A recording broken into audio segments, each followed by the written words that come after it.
Welcome to Mia Horror Stories. To make it easier on your eyes, this video plays against a black screen, so you can close your eyes, get comfortable, and let the story take over. But don't relax too much. The ending might just catch you off guard.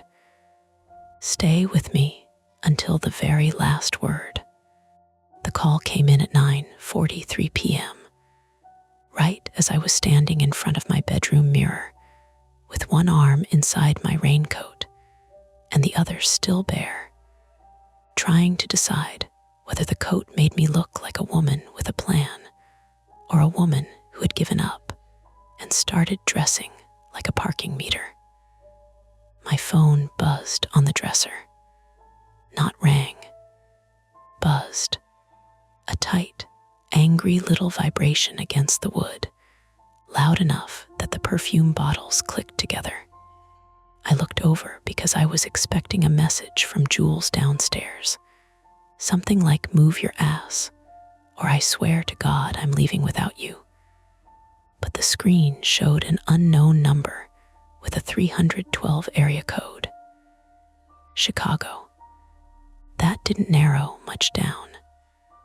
Half the scam calls in Illinois seemed to have the same first 3 digits as my dentist, my bank, and one of my exes. I let it buzz. It stopped. The room settled back into the usual Friday night sounds. Rain tapping at the window glass. The radiator in the corner making that old building knock like someone gently rapping from inside the wall. A siren far off on Ashland Avenue rising and fading until it became part of the wet traffic hiss below. Then the phone buzzed again. Same number. I answered because I was tired, because I was already late, because a stupid part of me still thought adults answered the phone when it rang twice. Hello. There was a pause, not dramatic, not movie long, just long enough for me to hear breathing on the other end, soft and close to the microphone, and behind it, a faint rushing sound. Wind, maybe. Traffic through a cracked car window. Then a man said, "You shouldn't wear the green one." I looked down at my coat. It was dark olive, almost brown in the bedroom light. The sleeve bunched around my wrist because I still hadn't pulled my other arm through. A tiny crescent of rainwater darkened the hem from when I checked the weather on the fire escape 10 minutes earlier. I said, "Who is this?" The man gave a small laugh through his nose. Wrong number. And he hung up. My name is Mara Ellison. I was 31 then, female, born in Rockford and living in Chicago, because at 22, I decided a city would make me harder to scare. That was the sort of private joke I made with myself and never said out loud because it sounded too honest. I worked as a cataloging assistant at the Harold Washington Library, which meant most days I handled damaged returns, missing barcodes, and boxes of donated books that smelled like basements and cigarette smoke from the 70s. I liked quiet systems, shelves, labels, things that went where they were supposed to go. People, less so. That night, I was supposed to be going to my friend's birthday at a bar in Logan Square called the Owl's Tooth, which looked like a place you'd find behind a laundromat, and somehow charged $16 for a cocktail with smoked cinnamon in it. I was already 20 minutes behind schedule. My hair was damp from a shower I'd taken too late. One eye had mascara. The other looked like it belonged to somebody who had just woken from a fever. I stared at the black screen of my phone. The unknown number sat there in the recent calls, plain and stupid. No name, no warning, nothing that explained how a stranger had known about my coat. I told myself there were explanations. Maybe he'd guessed. People wore green coats. It was November in Chicago. Half the city was wearing some shade of army surplus, moss, bottle glass, whatever color companies used to pretend nylon was classier than plastic. Maybe he'd seen me from the building across the alley. My blinds were open by 2 inches because the cheap plastic wand had snapped off in August, and I kept forgetting to ask the maintenance guy for a replacement. Across from my 3rd-floor apartment was the brick flank of another building with windows cut into it. Each window its own rectangle of someone else's life. A blue TV glow, a hanging plant, a man washing dishes, a cat sitting in the middle of a table like a centerpiece. Maybe it was Jules messing with me. That was the one I wanted. I called her. She picked up on the first ring over a thump of bass and people talking too loudly in a small space. "Mara, are you dead? Did you just call me? What? Did you call me from a weird number?" "No. I texted you 3 times because I'm aging at this bar like fruit." Jules Hart, 32, female, had been my best friend since freshman year at DePaul, back when she had a buzz cut, and I still wore cardigans like armor. She was a freelance event photographer, all elbows and quick smiles, the kind of person who could enter a room full of strangers and leave with 2 job leads, someone's dog's Instagram, and a free drink. She was impatient in a way that felt loving until it didn't. I relied on that. She made decisions before I had time to build a disaster model of every possible outcome. "I got a call," I said. "Some guy said I shouldn't wear the green one." "The green what?" "My coat." The bar noise thinned for a second, as if she had moved away from the speakers. "You're wearing the green coat." I was about to. "Okay, creepy. But also, I told you not to wear that because the zipper sticks and you get trapped in it like a sad tent." "Jules." "I know, sorry." Her voice changed. The joke pulled back. "Did he say your name?" "No." "Could he see you?" I turned toward the window. The glass reflected my bedroom more clearly than the alley. My unmade bed, the yellow lamp, me standing with the coat hanging off one shoulder like I was halfway through becoming someone else. "I don't know. Close your blinds." "They don't close right, Mara. I'm doing it." I crossed the room and grabbed the bottom rail of the blinds. The radiator ticked again, louder near the window. Outside, rain streaked the glass in fine diagonal lines, breaking the lights from the apartments across the alley into watery pieces. I pinched the broken slats and dragged them down by hand until they overlapped as much as they could. One snapped sideways with a plasticky crack. My phone was still pressed to my ear. "There," I said. "Lock your door." "It's locked." "Check it." I walked into the hall. My apartment was small enough that you could stand in the kitchen and see every room except the bathroom, which was why I liked it when I moved in and hated it when I had nowhere to hide my mess. The living room smelled faintly of toasted bread from dinner, and the lavender candle I had blown out too early, leaving a burnt wick bitterness over everything. My keys sat in a ceramic dish shaped like a lemon. My work tote sagged by the couch, one library book poking out like it had tried to escape. The deadbolt was turned. The chain was set. The old brass knob lock was in place, though I knew from a YouTube video I regretted watching that knob locks were mostly decorative optimism. "All locked," I said. "Do you want me to come get you?" I almost said yes. The word was right there, warm and easy. "Yes, come upstairs. Laugh at me. Tell me I'm being dramatic. Stand in my kitchen while I change coats. Let me borrow your certainty for 10 minutes. I could hear where she was. Laughter, glasses, music, a bartender calling a name.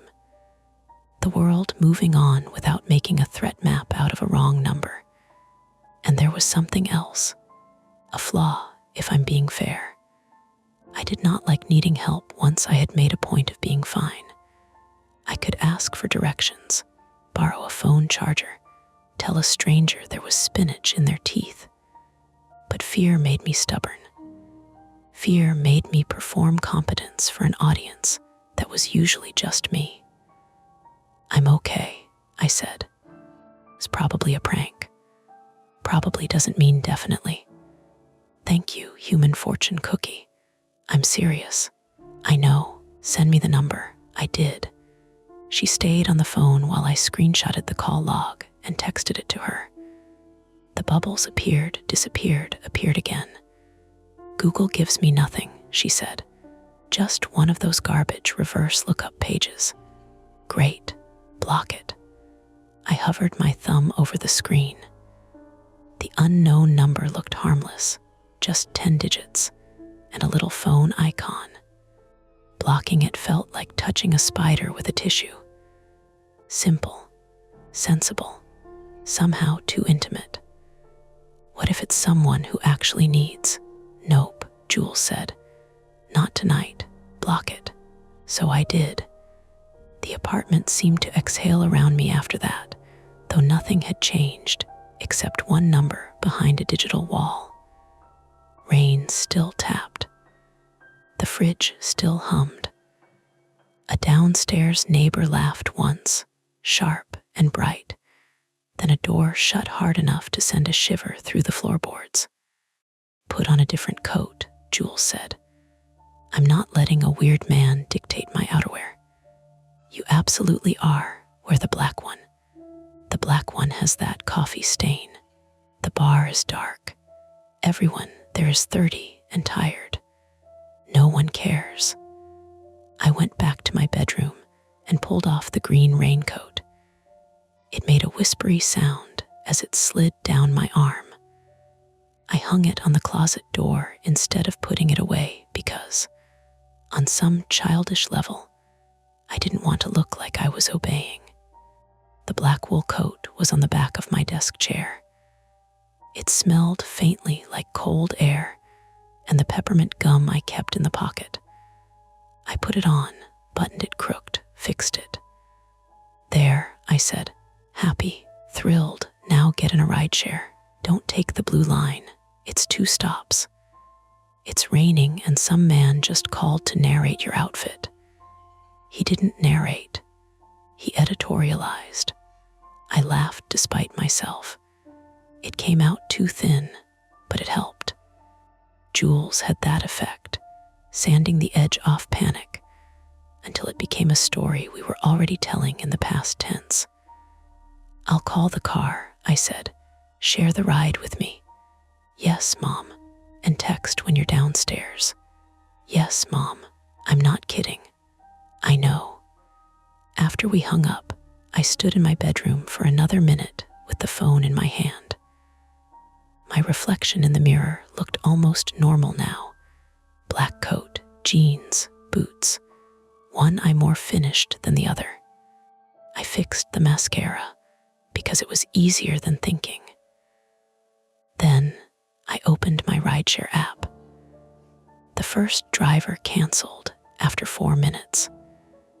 The second was 11 minutes away, sitting motionless on North Avenue according to the little map, as if his car had been pinned there with a thumbtack. I watched the screen too closely, the blue route line glowing against the map of my neighborhood. Ukrainian village around me rendered in clean gray blocks. Damon, Chicago, Division. Streets I walked every week for groceries and coffee and library holds. On a map, everything looked manageable. Distances were measured. Corners were labeled. Nothing could lean out of a shadow if the shadow didn't exist as data. My phone buzzed. I flinched so hard my thumb hit the screen. But it was only a text from my downstairs neighbor. "You leaving soon?" I stared at it, confused. Then another message came in. "Package guy left something by front door again. Think it's yours. Didn't wanna bring it up BC wet." My downstairs neighbor was Benji Navarro, 26, male, from Milwaukee originally. A nursing student who lived in 2F and always looked like he had either just come from a 12-hour shift or was about to begin one. He wore hospital clogs in the hallway and kept a tiny basil plant on the landing that he spoke to with more patience than he gave most humans.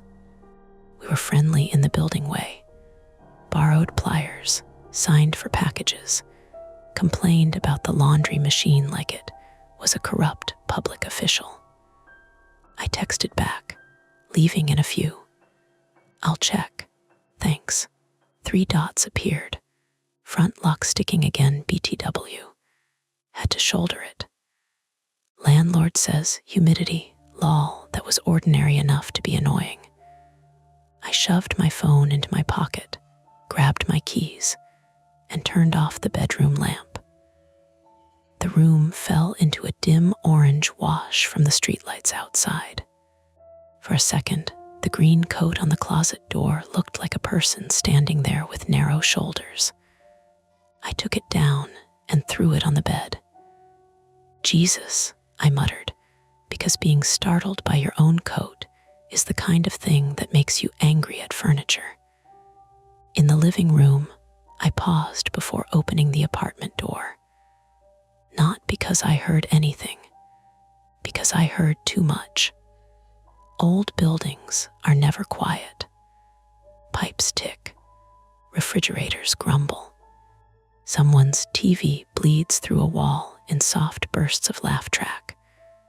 But when you're listening for one specific wrong thing, every ordinary noise starts raising its hand. The elevator cables groaned somewhere below. A car passed outside through wet pavement. From the hallway came a faint squeak. Rubber on tile, maybe. A shoe shifting its weight. I looked through the peephole. The hall outside my door was empty. The bulb above the stairs flickered in its dusty glass shade, not going out, just trembling. The wallpaper had begun to peel near the baseboard from some old leak no one admitted was still active. Benji's basil plant sat on the landing between floors, leaves drooping, soil dark from overwatering. Nothing else. I opened the door just wide enough to look out properly. The hallway smelled like rain-soaked coats, old plaster, and the faint fried onion smell that seeped from 3B no matter what time of day it was. Mrs. Adler must have been cooking late again. Alina Adler, 74, female, lived across the hall in 3B and had lived there since the building still allowed smoking indoors. She was from Cincinnati, widowed, and wore soft cardigans that shed little gray pills onto the hallway carpet. She liked me because I took her recycling down when her knees were bad, and because I had once found her missing cat in the laundry room behind a stack of broken Christmas decorations. She did not like strangers loitering, a category that included delivery drivers, canvassers, anyone wearing a backpack after dark, and once, unfairly, Jules. As if thinking of her had summoned her, her door opened. Only an inch. One eye appeared through the gap, magnified by thick glasses. Mara. Hi, Mrs. Adler. Sorry, did I wake you? Not sleeping. That show with the Bakers is on. The door opened wider. She was in a lavender robe, one hand on a cane, her white hair pinned with two clips that didn't match. You going out in this mess? Just for a friend's birthday. At this hour, it's barely 10. That's what I said. I smiled because she expected it. Her gaze moved past me down the hallway toward the stairs. You expecting someone? She asked. No, why? I heard the front door, then footsteps. Thought maybe your friend. When? She squinted, calculating. 5 minutes ago, maybe less. Hard to tell with the television. Someone came up to this floor. I felt the tiny muscles in my jaw tighten. Did you see who? No, by the time I looked, nobody was there. She tapped her cane once against the threshold, a soft wooden knock. Probably that boy downstairs, always running around, Benji, the nurse one. He texted me about a package. There you go. It should have ended there. It nearly did. A package downstairs. A sticky front lock. Benji moving through the hallway. Mrs. Adler half hearing footsteps over the TV. A creepy call that could still be a prank, a scam, a guess, a bored stranger with a window. All explainable. The problem was how many explanations I suddenly needed. My phone buzzed again in my coat pocket. I pulled it out fast enough that Mrs. Adler noticed. The rideshare app showed my driver 8 minutes away. Below that, a new text appeared from Jules. Driver moving. I typed, 8 min checking package. Mrs. A says someone came up. Probably Benji. Jules replied almost immediately. Don't go downstairs alone. Ask Benji to check it. I looked toward the stairs. The bulb flickered once. Rain ticked against the small window at the end of the hall, the sound thin and needly. Mrs. Adler watched my face. Everything all right? Yeah, I said. Then, because I didn't believe myself enough to sell it, I added, I got a weird call. Her expression sharpened with the quick interest of someone who had spent years expecting the world to prove her right. What kind of weird? Probably nothing. Someone called and said something about my coat. What about your coat? I hesitated. There are moments where saying a thing out loud makes it larger, gives it legs. In my head, it could still be a digital hiccup, a coincidence. Spoken into a hallway, with Mrs. Adler's television murmuring behind her and the rain pressing at the windows, it became an event. He knew I was wearing the green one, I said. Mrs. Adler looked at the black coat I had on. That's not green. I changed. Good, that was all. Not comforting, exactly, but practical. She opened her door wider. You come sit with me until your car gets here. The offer surprised me.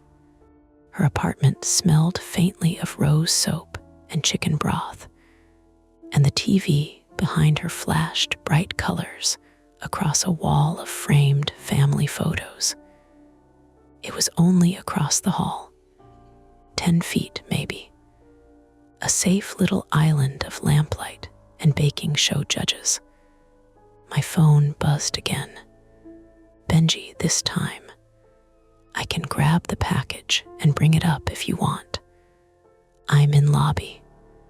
I looked at the message, then down the stairs, then at Mrs. Adler, who was already stepping back to make room for me. one hand braced on the door frame. A choice, small enough to explain later and large enough that I can still remember the shape of it in my body. Go downstairs and get the package myself before the driver arrived. Prove this was nothing. Keep moving. Or step into Mrs. Adler's apartment, lock the door behind me, and let someone else handle the ordinary thing sitting by the front entrance. I stood there with my keys in my hand, listening to rain, radiator knocks, the faint echo of someone shifting below us in the stairwell. Then Benji texted again. Actually, did you order something from a phone repair place? I didn't answer Benji right away. That's the part I still hate admitting. Not because silence caused anything exactly, but because it shows how my brain worked then. I needed every new detail to stand in line and wait its turn, like a book with the wrong call number. Unknown caller. Green coat. Footsteps upstairs. Package. Phone repair place. Too many things had arrived at once, and instead of moving, I stood there in the hallway with Mrs. Adler holding her door open, my keys biting into my palm. Mara, she said. I blinked down at my phone. Benji's message sat there. Actually, did you order something from a phone repair place? No, I said, though he couldn't hear me. Then I typed it. No. Why? The little typing dots appeared, stopped, appeared again. From downstairs came a low metallic clatter. The front vestibule door, maybe, rattling in its swollen frame. Wind pushed rain against the window at the end of the hall in fine, scratchy bursts. Mrs. Adler leaned forward. What is it? Benji says the package might be from a phone repair place. Her mouth tightened. You have phone trouble? No. Then don't touch it. That was sensible. That was what Jules would say. That was what any normal person would say if they were not busy trying to prove they had not been shaken by 10 words from a stranger. My phone buzzed in my hand. It's got your name on it. Old phone box, I think. Like refurbished or repair return. No apartment number. Just your name and building address. A second later, a photo came through. The picture was dim and slightly tilted. Benji's hand held a small white cardboard mailer near the lobby's brass mailboxes. My name was printed on a shipping label in blocky black type. Maraelson, 1834 W. Augusta BLVD, Chicago. IL no apartment number. No sender name, not really. Just a return address in Cicero and a company label that said Midwest Mobile Device Repair in blue, with a cracked phone icon beside it. The box looked damp around one corner. I zoomed in until the pixels blurred. What's it say? Mrs. Adler asked. I showed her. She didn't touch the phone. She only bent toward it, glasses sliding down her nose. She said. That was one of her worst sounds. Not fear, not surprise, assessment. I didn't order anything, I said. Then leave it, my name S on it. That doesn't make it yours. I almost smiled because the line sounded like something from a crime show, but the smile died before it formed. My rideshare app buzzed over the top of Benji's thread. Your driver is arriving in 5 minutes. 5 minutes. My everyday problem, suddenly stupid and sharp, was that I had a car coming, a friend waiting, a package downstairs with my name on it, and a phone call that had turned my apartment into a place I did not fully trust. I could ignore the box and leave, but then it would sit in the lobby all night, where any tenant, delivery guy, drunk stranger, or whoever left it could come back for it. I could ask Benji to bring it up, but then I was making him touch a thing that might be part of whatever this was. I could call the police, but what would I say? A man called me from an unknown number and accurately guessed my coat color. A damp box with my name on it appeared downstairs. No threats, no crime anyone could prove, just a cluster of wrongness. I called Benji. He picked up whispering, "Hey, you good? Are you alone down there?" "Yeah. Well, I mean, lobby alone. There's somebody's DoorDash on the radiator and a terrifying amount of junk mail." His voice was casual, but quiet. That made me quieter too. "Don't touch the package," I said. "I already picked it up for the picture. Don't touch it again." "Okay," a pause. "That's not ominous. Can you see anyone outside?" I heard him shift, then the muffled squeak of rubber soles on tile. "Front glass is all rain. Street looks normal. Cars. That dog from 1A doing his sad bathroom walk. Did anyone leave it?" "Not while I was here. I came down because my delivery app said my food got dropped off. But there's no food, just your weird box." My throat tightened. "Your food didn't come?" "Nope.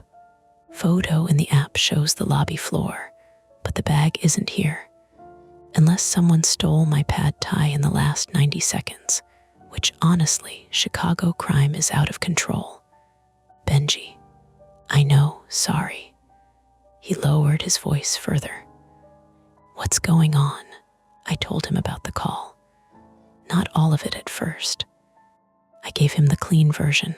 "Unknown number. Caller mentioned my coat. Jules said block it." Then Mrs. Adler, who had been listening with the rigid posture of a courtroom witness, said, "Tell him about the footsteps." So I did. Benji was quiet for a beat. "Okay," he said, "that's gross. Gross. I'm trying not to say scary because I don't want to freak you out." "Great work. Should I bring it up?" "No," Mrs. Adler said sharply, even though she was not on speaker. I repeated, "No. Don't bring it up. Then I'll leave it." "No," I said too fast. Both Mrs. Adler and Benji went silent. There it was, my fear, plain as a label. I could not stand not knowing where the threat was. It had been true since I was a kid. My father used to go quiet when he was angry, and the quiet always meant you had to start guessing what would break. A plate, a door, his voice. As an adult, I de-built my life around reducing guesswork. Check locks, save receipts, screenshot conversations, keep emergency cash, learn exits, track buses, catalog books until every spine faced forward and every barcode made sense. A mystery box in the lobby was not dangerous because of what it was. It was dangerous because I didn't know. "If we leave it down there," I said, trying to keep my voice level, "anyone can take it, or come back for it, or say it was never there." "So," Mrs. Adler said, "let them. Someone put my name on it, which means they want you involved." That landed hard enough that I looked at her. From the phone, Benji said, "Mara, your ride's here soon, right? 4 minutes. Then go. I can sit in the lobby until you're in the car." "No, yes. I'm not asking you to babysit a box. I'm not babysitting the box. I'm preventing you from doing that thing where you investigate danger like you're being graded." Mrs. Adler nodded once, approving him. I hated them both a little for seeing me clearly. My phone vibrated again. The rideshare driver had messaged, "I'm outside." Gray Nissan, outside. I checked the map. The car icon was still half a block away, turning from Damon onto Augusta. Maybe the driver had sent it early. Maybe the app lagged. Ordinary explanation. Still, my thumb hovered. A second message came from the driver. Front door. That was also ordinary. Drivers ask that. Then another. You wearing black now? For one clean second, every sound in the hallway separated. Mrs. Adler's television murmured behind her. Someone on screen laughing about cake. Rain clicked against the window. My radiator knocked inside my apartment in slow, hollow pings. Downstairs, Benji said, Mara, through the phone, small and distant. I looked at the driver's message until the words stopped behaving like words. You wearing black now? My mouth went dry in a very practical way, like I had forgotten to drink water. Mrs. Adler stepped closer. What? I showed her the screen. Her face changed, not dramatically. She simply stopped looking elderly for a moment and looked like someone who had survived enough life to know when politeness was over. Inside, she said. Now, I stepped into her apartment, and she shut the door behind us with more force than I expected from her thin arms. The lock clicked, then the chain, then a small sliding bolt near the top I had never noticed before. Benji, I said into the phone, do not open the front door. What happened? The driver asked if I'm wearing black. What driver? My rideshare. You changed coats. I know. You didn't tell the app that. I know. Mrs. Adler held out her hand. Let me see.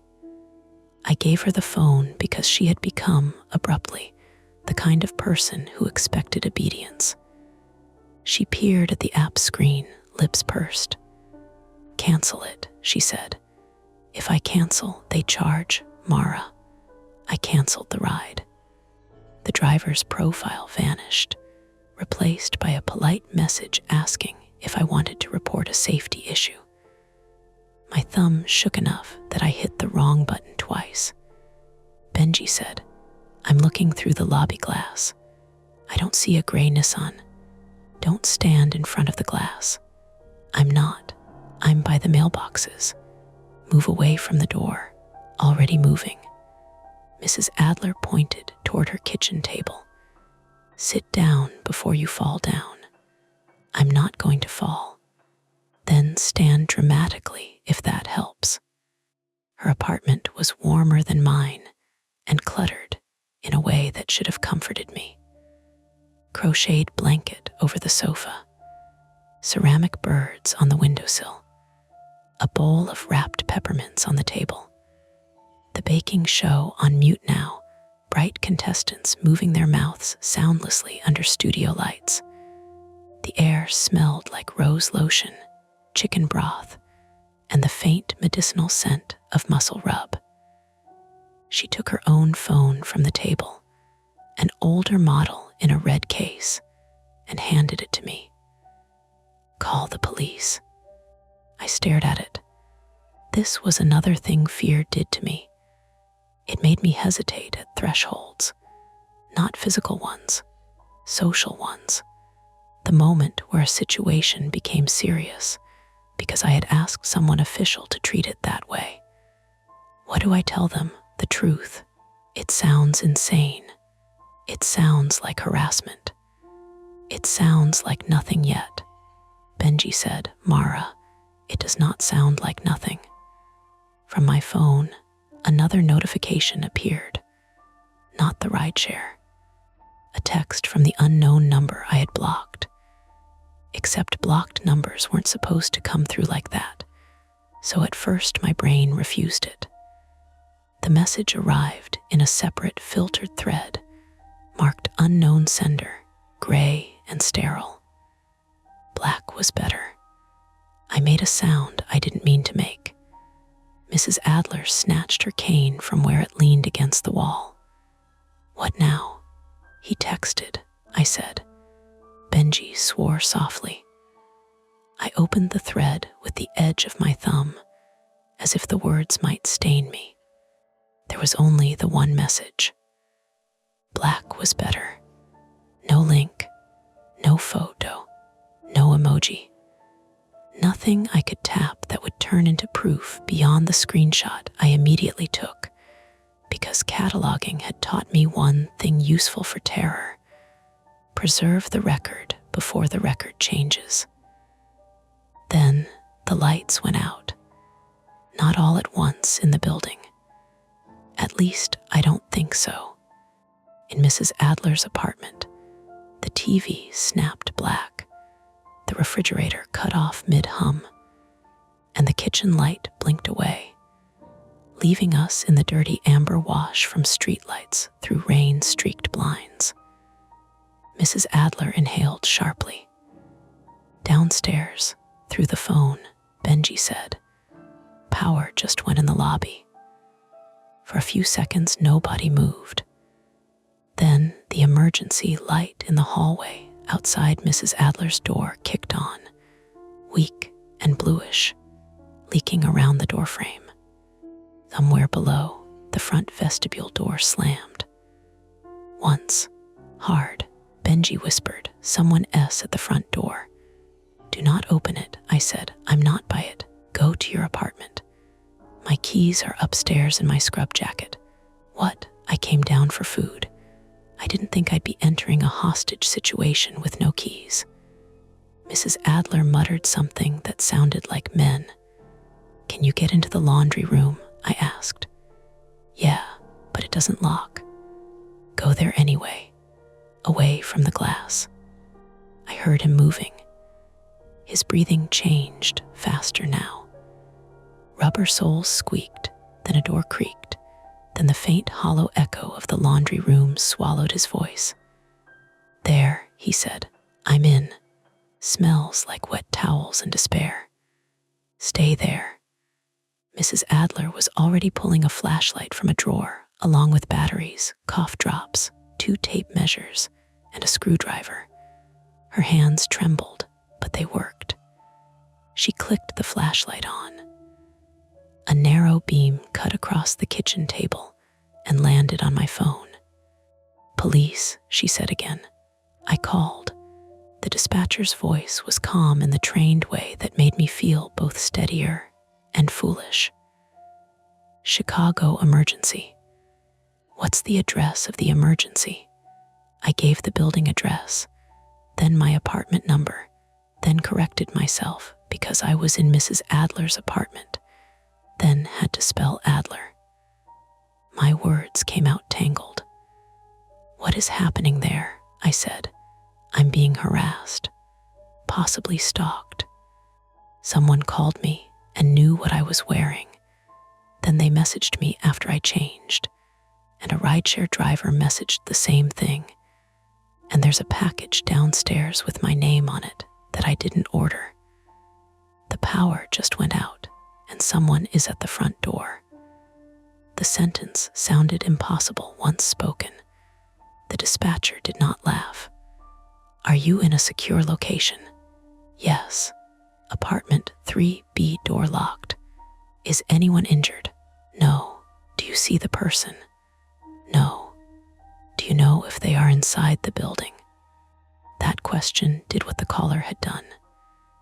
It opened a small, cold space in the ordinary room. I looked at Mrs. Adler. She looked at the door. "I don't know," I said. "We have officers responding. Stay inside the apartment. Do not engage with anyone. Do not touch the package. If you can safely do so, keep your phone available and gather any screenshots or identifying information." "I have screenshots." "Good. Stay on the line if you feel unsafe." Almost said I felt unsafe by definition, but from downstairs came a thump through the building. Not loud, not theatrical. A body-sized sound against wood or metal.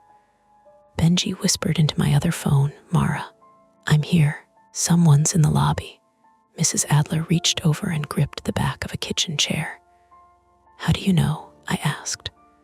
The laundry room door has that little wired glass window. I can see feet. What kind of feet? Jules would have made a joke there. I did not. Dark shoes, jeans. I think they're standing near the mailboxes. Can they see you? No, I'm crouched behind the dryer like an idiot. The dispatcher was still talking in my ear, asking me to clarify who was downstairs. I repeated what Benji said. Tell him to remain hidden if he can do so safely, the dispatcher said. Benji, stay hidden. Way ahead. Then, very faintly through the phone, I heard another sound. A ringtone. Not mine. Not Mrs. Adler's. From below, muffled by floors and walls, came the default iPhone chime.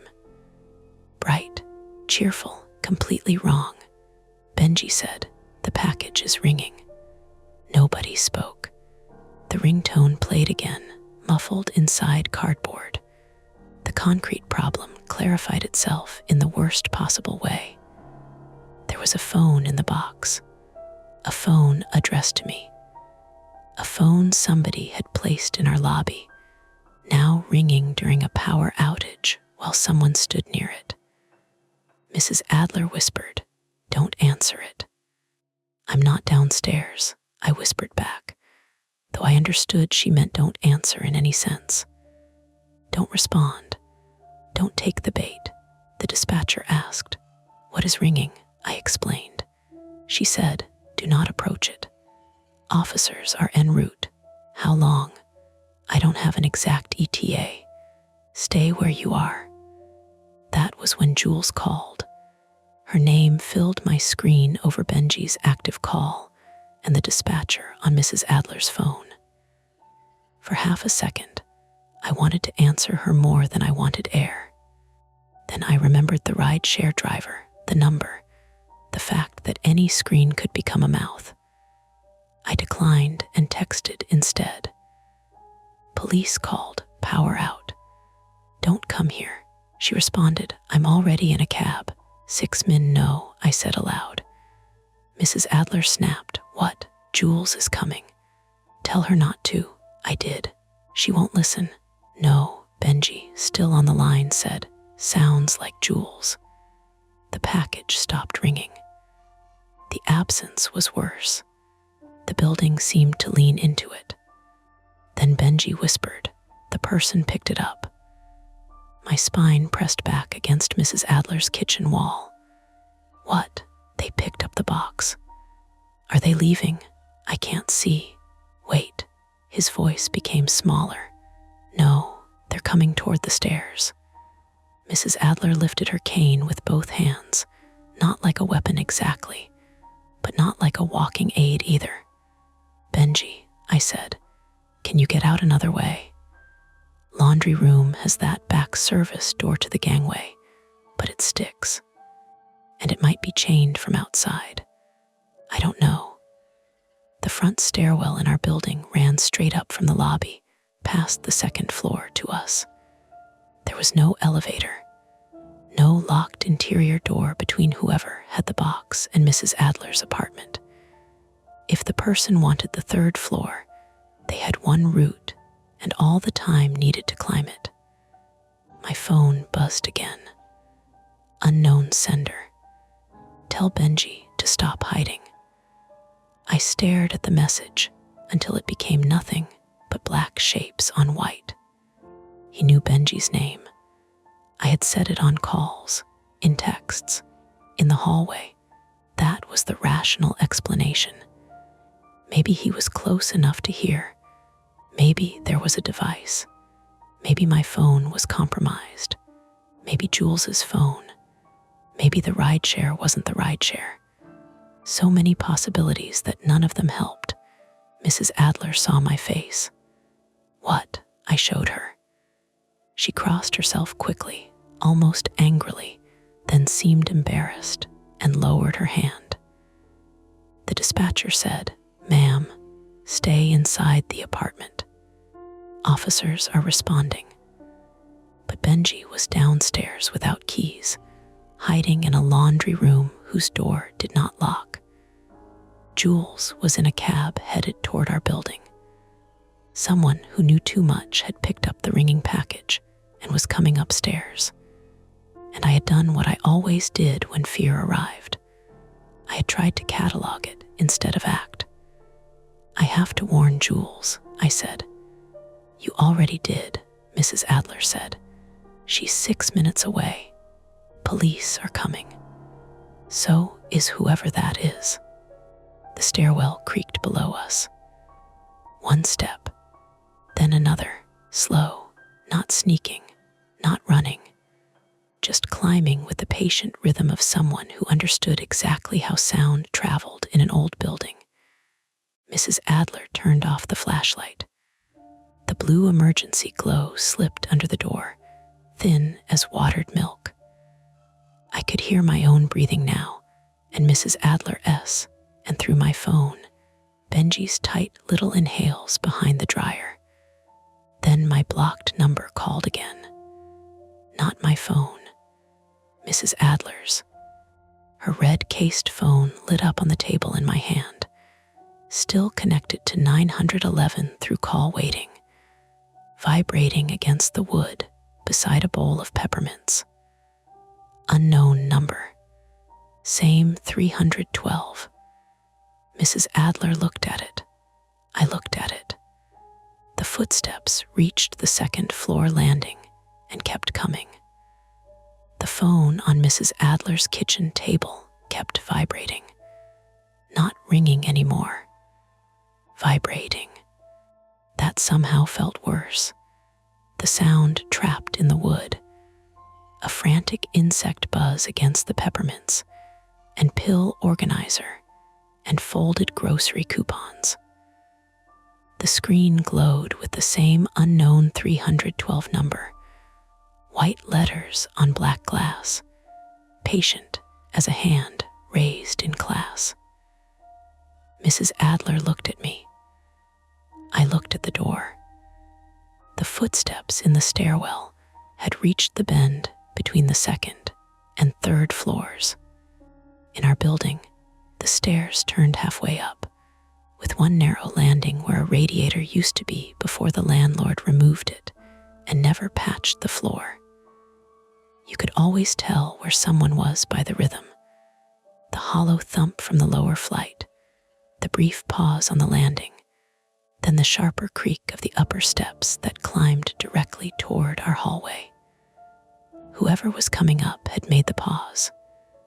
Now came the sharper creaks. "Mara," Benji whispered through my phone. "Do you still hear them?" "Yes." Mrs. Adler's phone stopped vibrating. The screen went dark. I thought that was mercy, until a second later my own phone buzzed against my palm. "Answer hers next time." The message made my fingers feel clumsy, as if my skin had been wrapped in tape. The 911 dispatcher was still on Mrs. Adler's phone. Her voice, tinny after call waiting, released it. "Ma'am, are you still there?" "Yes," I whispered. "Someone is on the stairs. Stay inside the apartment. Do not open the door." Mrs. Adler took the phone from me. "We are not fools," she said, which was both rude and, under the circumstances, not entirely true. The first attempt to solve it was the most obvious one. Hold the door, keep everyone separated but alive, and let the police arrive. Mrs. Adler dragged one of her dining chairs under the knob. It had a padded floral seat and thin legs, not exactly a barricade, but I helped anyway. We wedged the back under the brass handle. Then she pointed to a narrow bookcase beside the door. Together, we shoved it sideways until it scraped across the floor with a noise so loud I flinched and Benji hissed. "What was that?" "Barricade," I whispered. "Good." It wasn't good. The bookcase was full of paperback mysteries and framed pictures of grandchildren, and it resisted us in jerks. dropping 2 books and a ceramic bird that broke against the floor with a small, ugly pop. One shard skittered under my shoe. I didn't realize it had cut me until I felt warmth along the side of my foot inside my boot. The footsteps stopped outside, right outside. Mrs. Adler and I froze with both hands still on the bookcase. The door was only 6 feet away, painted cream, 3 locks, 1 peephole. A crack underneath where the emergency light made a thin blue blade across the floor. Something touched the other side. Not a knock. A soft brush like fabric dragging over the wood. Then came a voice. Delivery. Mail. Low. Not loud enough for Benji to hear through my phone. Maybe not loud enough for the dispatcher to hear, but perfectly clear to me and Mrs. Adler. Mrs. Adler lifted her cane again. I did not answer. The voice came again. Package for Mara Ellison. He said my full name with the practiced flatness of someone reading from a label. The dispatcher said, "Do not engage." No one had to convince me. A phone began ringing on the other side of the door. The one in the box. It played the same bright default chime, muffled by cardboard, but close now, just beyond the wood. My scalp prickled at the idea of it sitting there, or being held there, or worse, being angled toward the peephole like an eye. Then my screen lit up. I can hear Mrs. Adler breathing. Mrs. Adler saw it as I did. She pressed her lips together so hard the skin around them went white. For one stupid second, I thought she might open the door just to hit him. Instead, she whispered, "Vent." "What?" She pointed with her cane toward the kitchen ceiling. Above her cabinets was a rectangular return vent, painted over so many times the screws looked sealed in. A faint draft moved through it, enough to stir the corner of a paper towel. "The building ducts," she whispered, "carry sound. Old place. You can hear my television in the hall if it's loud." It was a partial answer, and that was worse than none. The caller might not have a hidden microphone in the apartment. He might simply be close enough and using the building itself, its gaps and vents and cheap doors, as a listening device. Outside the door, the man said, "Mara, your friend is almost here, Jules." I unlocked my phone and called her. That was our second attempt. Stop Jules before she entered the trap. The call failed. No ringing. No voicemail. Just a red message. Call failed. I tried again. Failed. The power outage had probably knocked out the building Wi-Fi, and my cell service inside Mrs. Adler's apartment had always been bad because her windows faced the narrow brick gangway instead of the street. I moved toward the window, stepping on the cut foot wrong. Pain flashed up my ankle, bright and mean. "Mara," Mrs. Adler whispered. "I have to reach her." I held the phone higher near the blinds. 1 bar, then none, then 1. Jules's name pulsed on the screen. Call failed. I texted her. "Do not come in.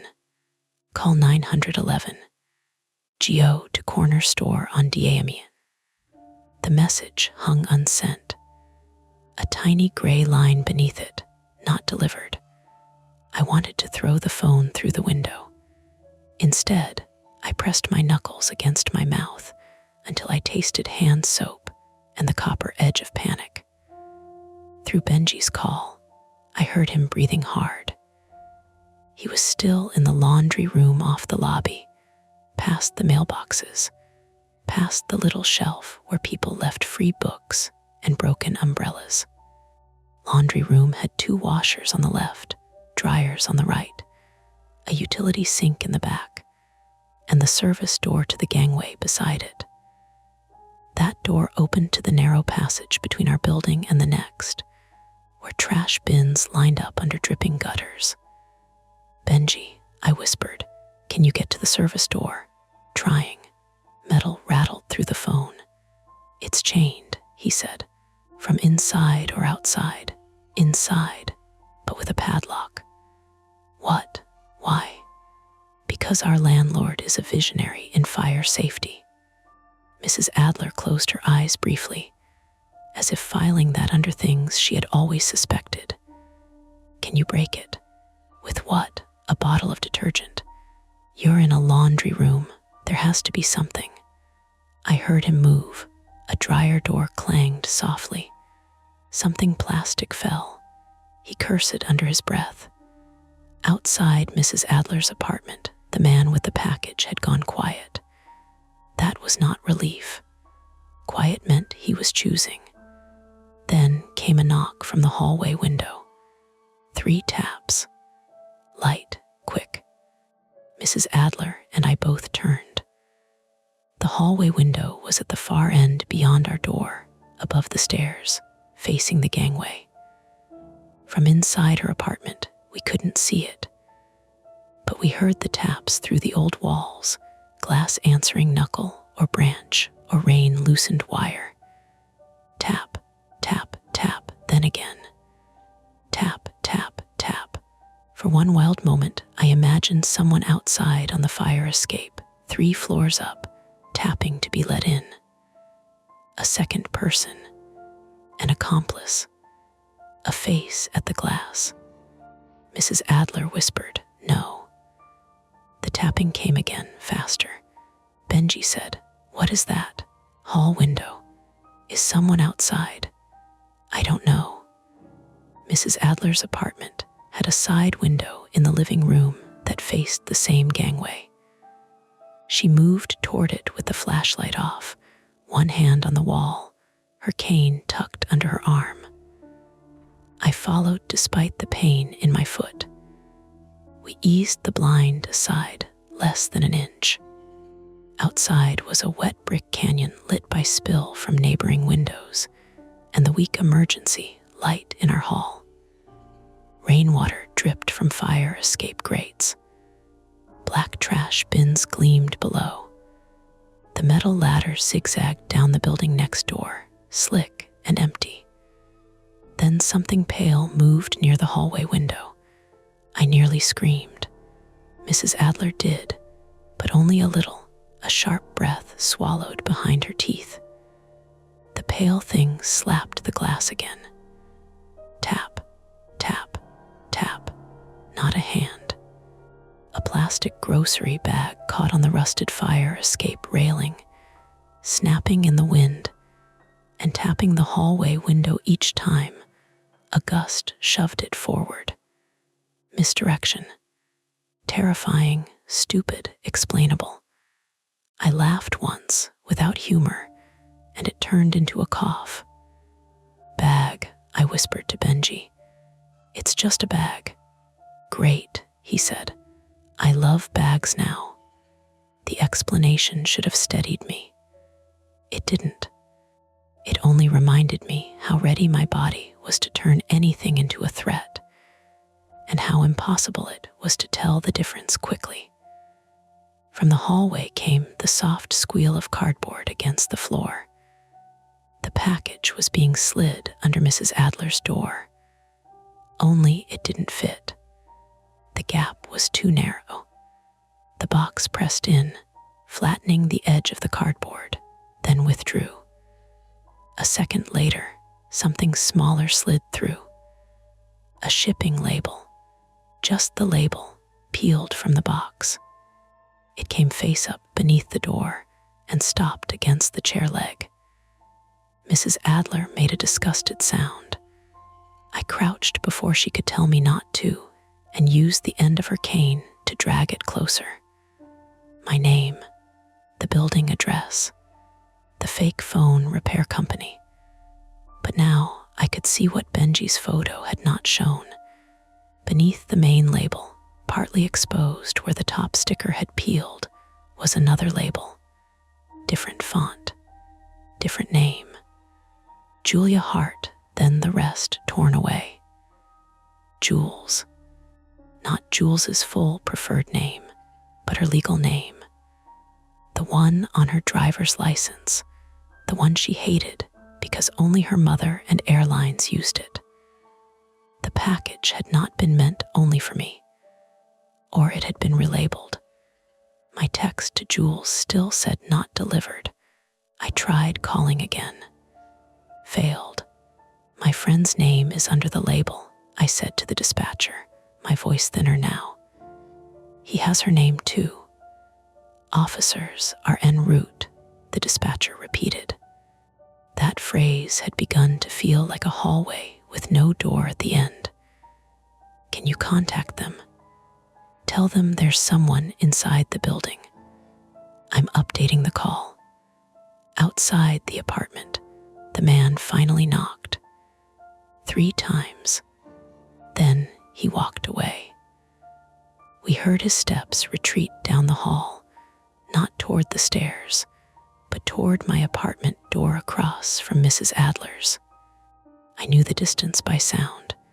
2 boards that creaked near 3C, 1 hollow patch in front of the radiator, then the slight metallic clink of the loose number played on my door when air moved. I heard that clink. Then my doorknob rattled, a slow, testing turn. My apartment was locked. Deadbolt chain knob, I had checked. Still, the sound made my knees loosen. Mrs. Adler gripped my arm. "He can't get in," she whispered. The knob rattled again, then stopped. A second later, my phone buzzed. "You left the green one on the bed." I did not remember breathing after that. The green raincoat. I had thrown it on the bed, yes, inside my bedroom. Away from the window once I lowered the blinds. Could someone see it through the broken slats? Maybe if they were across the alley with binoculars or a camera. Could someone know it was on the bed? Maybe if they had been inside earlier. Maybe if the call had started after they watched me from some angle I didn't understand. Maybe if my thoughts began stacking so fast they stopped being useful. "Stop," Mrs. Adler whispered, as if she could hear them. Benji said, "Mara, talk to me. He knows what's in my room. Do not go over there. I'm not." But I wanted to. God help me. I wanted to cross the hall, unlock my door, and see for myself whether anything had changed. Not because it was safe, because not knowing had become a physical pressure behind my eyes. That was how the trap tightened around me. The caller did not need to force me. He only had to offer a question shaped exactly like my flaw. Mrs. Adler saw my body angle toward the door and put herself in front of me. 74 years old, 5'2", robe and cane and mismatched hair clips, and she blocked me like a bouncer. "No," she said, "I need to know if he's been inside. You need to stay alive. He might already have a key. Then opening that door helps him. I can't just sit here." "You can. You dislike it." "That is not the same." The words hit harder than I wanted. Downstairs, Benji made a strange sound. Metal scraped. "What happened?" I asked. "Found a wrench," he said, "tiny one. Like for doll plumbing, trying the chain. You'll make noise, I know. Stop. If he comes back down here, I'm trapped." He was right. Attempt 3, then. Get Benji out through the gangway before the man came back downstairs. "Mrs. Adler," I said, "does your back window open to the fire escape?" "Yes, but I am not climbing anywhere." "I'm not asking you to." The geography of the building arranged itself in my mind, the way maps always did when panic needed a job. 3rd floor. Mrs. Adler's apartment facing the gangway, my apartment across the hall facing the alley and street side. Main stairs down to lobby. Laundry room at the back of lobby with service door to gangway. Fire escape outside Mrs. Adler's living room, running down the rear wall to a ladder that stopped above the gangway, not quite reaching the ground unless released. If we could see Benji from the fire escape, maybe we could guide him. If he broke the chain, he could get into the gangway and run north to the sidewalk beside the building. But that meant opening Mrs. Adler's window. It meant making ourselves visible. It meant moving toward a route that might also let someone else in. I told Benji, if you get the chain off, the door opens into the gangway. Go left toward Augusta. Don't go right. Right dead ends at the trash enclosure. How do you know that? I live here. Fair, he grunted. The tiny wrench clinked uselessly. It's not moving. Mrs. Adler said, there's a bolt cutter in the basement. I looked at her. You own bolt cutters. The building owns them. Or used to, in the maintenance cage. In the basement, she nodded. The basement door was off the lobby, between the mailboxes and laundry room. Locked with a simple latch most tenants could open with their building key. Inside were storage cages, the boiler, the electrical panel, and maintenance junk. Also darkness, concrete corners, and now possibly the person with the package. No, I said. I did not suggest you go now, she said. I am telling you what exists. But Benji had heard. Basement has bolt cutters. Maybe, I said. Where? Benji, no. If I can get to them, no. If I stay here, he finds me. If you go into the basement, you might walk right into him. Police are coming, right? None of us answered quickly enough.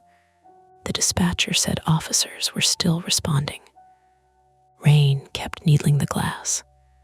Somewhere on our floor, my apartment door gave a soft, distinct click. Not the knob, not the number plate. A lock. Mrs. Adler's hand found mine and squeezed so hard her rings pressed into my skin. My apartment door opened across the hall. I knew the sound. The swollen frame always released with a little sticky sigh, then a faint brush over the mat. I had heard it every morning for 4 years. The person had gotten into my apartment. The deadbolt I had checked. The chain I had set. The knob lock I had turned. Open. No more debate about windows or guessing. No more pretending this could remain outside the place where I slept. Inside my apartment, something fell. A small, hard object hitting my floor, bouncing once. Then my phone buzzed. A photo came through from the unknown number. It was dark and grainy, taken inside my bedroom. My green raincoat lay on the bed. Across it, placed carefully like an item in a museum display, was Benji's missing pad tie container, still in its plastic bag. The caption read, "Everyone keeps leaving things where they don't belong." Downstairs, Benji whispered, "Mara." What? The laundry room door just opened. His voice broke on the last word. Then the line filled with static, scraping, and the heavy thud of his phone hitting tile. The sound of Benji's phone hitting tile came through like a dropped plate in another room. Then nothing clean. Static, a scrape, a muffled grunt. The hollow thump of something soft against something hard. "Benji," I said. No answer, Benji. Mrs. Adler was already moving toward the door, cane in one hand, flashlight in the other, like she had forgotten. She was 74 and had a knee that complained before rain. I caught her by the sleeve. "No," she turned on me. "That boy is downstairs, and he told me not to investigate danger like I'm being graded. This is different. It's not." The dispatcher's voice cut in from Mrs. Adler's red phone, still on the kitchen table. "Ma'am, remain inside the apartment. Officers are close. Stay where you are, close. Not here." Across the hall, inside my apartment, a drawer opened. I knew the sound. The top drawer of my dresser stuck on the left track and had to be pulled harder than the others. It made a wooden cough, then a squeal. Someone was going through my bedroom. My clothes, my mail, my life, folded badly and sorted into places only I understood. My phone buzzed. A video came through. I did not want to open it. I opened it. The image was sideways and dark, lit by the weak blue emergency light from my hallway spilling through my open apartment door. The camera was pointed down at my bedroom floor. I saw my black boots beside the bed, my laundry basket, the corner of the green raincoat. Then the camera tilted. Benji was on the laundry room floor, cheek pressed to tile, one arm twisted awkwardly under him. His eyes were open. He was breathing. There was blood at his temple, not pouring, but bright in a thin line that ran toward his ear. A man's shoe stepped into frame beside him. Dark shoe, wet sole. The video ended. Below it, the message appeared. "Bring Mrs. Adler's phone. Leave yours." I read it once. Then again, because my brain would not accept the arrangement of the words. Mrs. Adler whispered, "What did he send?" I showed her. Her face crumpled for half a second, not into helplessness but grief, quick and furious. Then it hardened. "He's alive," she said. "Yes, he wants us out. Yes, then we do not go the way he wants."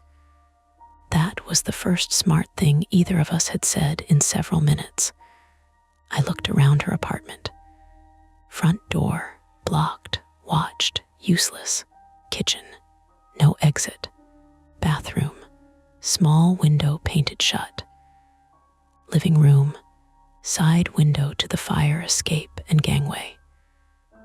The same fire escape where a grocery bag had frightened us minutes before. The same metal stairs that ran down the rear wall, past Mrs. Adler's third-floor window, past the second-floor landing, to a drop-down ladder above the gangway. The gangway led to the sidewalk on Augusta if you went left. The laundry room service door opened into that same gangway at ground level. Benji was inside the laundry room. The intruder was with him, or had been. Jules was almost here. Police were close, but close was not a door opening. I said, "We go out the window." Mrs. Adler looked at me as if I had suggested we sprout wings. Then she nodded once. "My knees won't do the ladder. You don't have to go down. We just need the fire escape landing." For what? To make noise, to see, to get signal. And then we improvise. That sounded insane. It was also all we had. I grabbed my phone, then stopped. "Leave yours." He had asked for that because he wanted it inside. Maybe because he was tracking it. Maybe because he wanted me unconnected. Maybe because he liked giving instructions. I powered it off instead and shoved it deep under Mrs. Adler's sofa cushion. Mrs. Adler noticed. "Good girl, I'm 31. Good woman, then move." She took her red phone, still connected to 911, and put it on speaker low enough that the dispatcher's voice became a small insect murmur. I told the dispatcher what we were doing. She told us not to. I told her Benji was bleeding in the laundry room and the intruder had my apartment.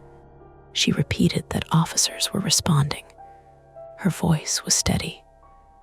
Mine was not. We opened the living room window. It fought us. Paint, age, swollen wood. Mrs. Adler braced her cane under the sash while I pushed. My cut foot pulsed inside my boot. My hands slipped on the old frame. Rain blew in immediately, cold and needly, wetting the sill and Mrs. Adler's lace curtain. Harder, she said. I am. Use your shoulder. I'm trying not to break it. Break it. So I did. Not dramatically.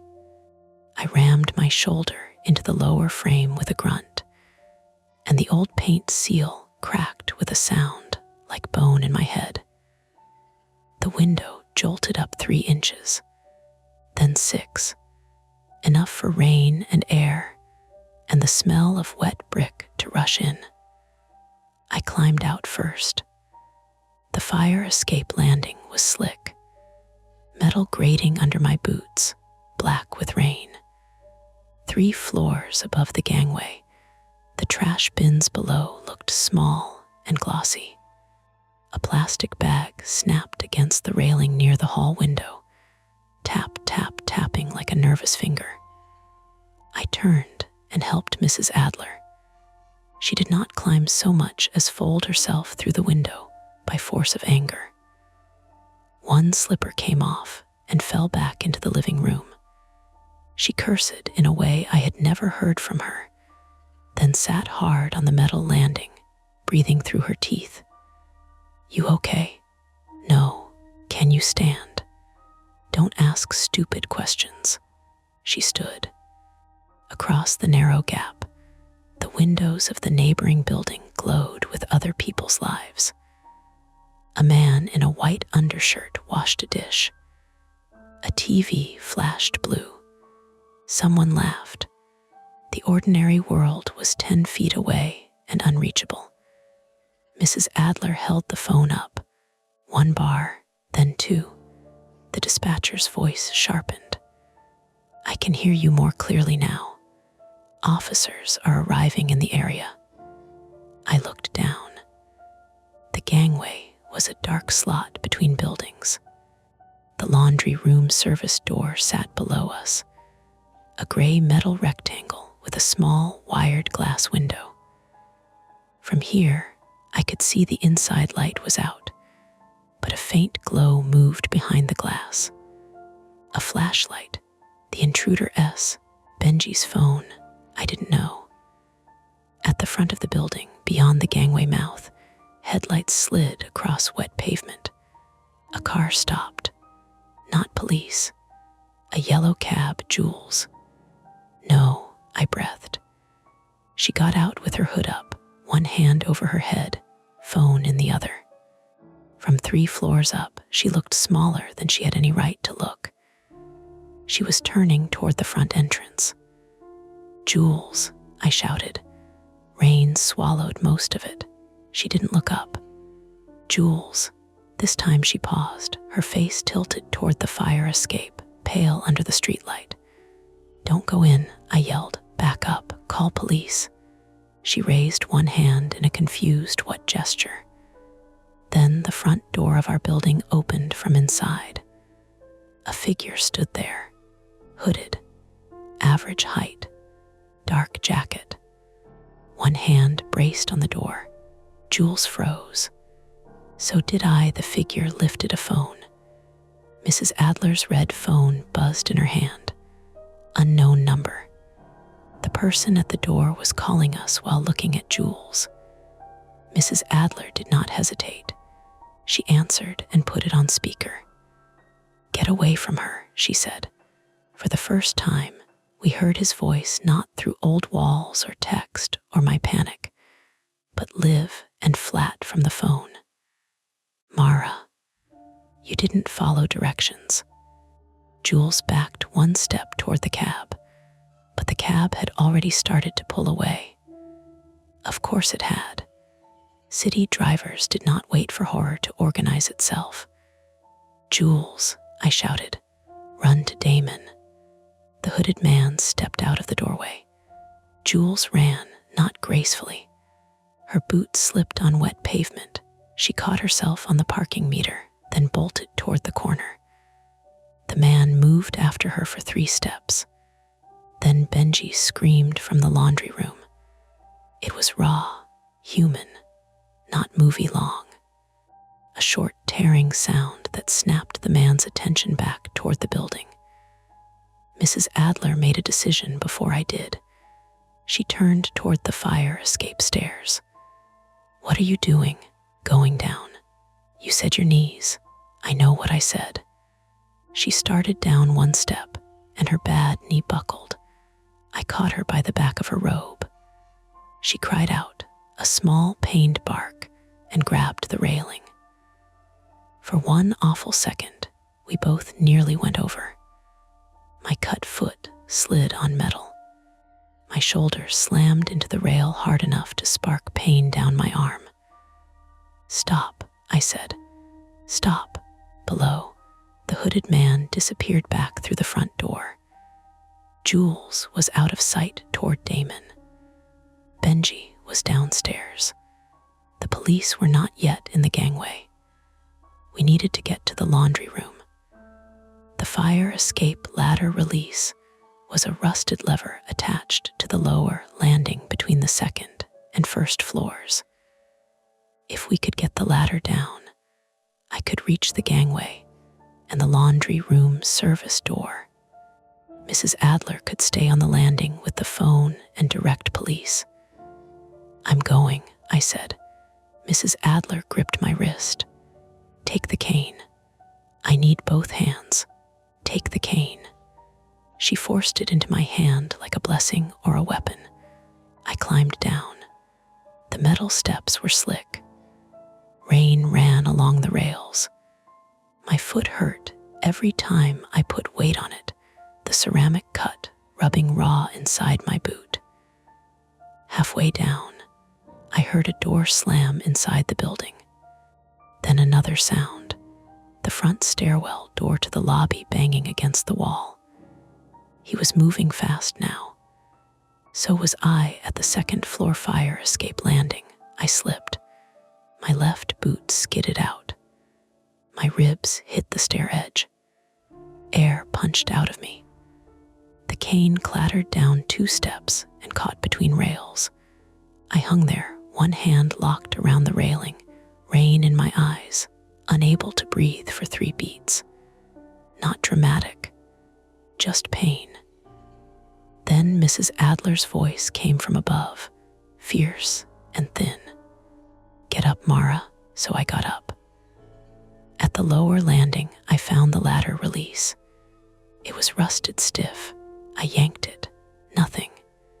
Inside, through the laundry room wired glass, there was movement. A flash of Benji's blue scrub shirt.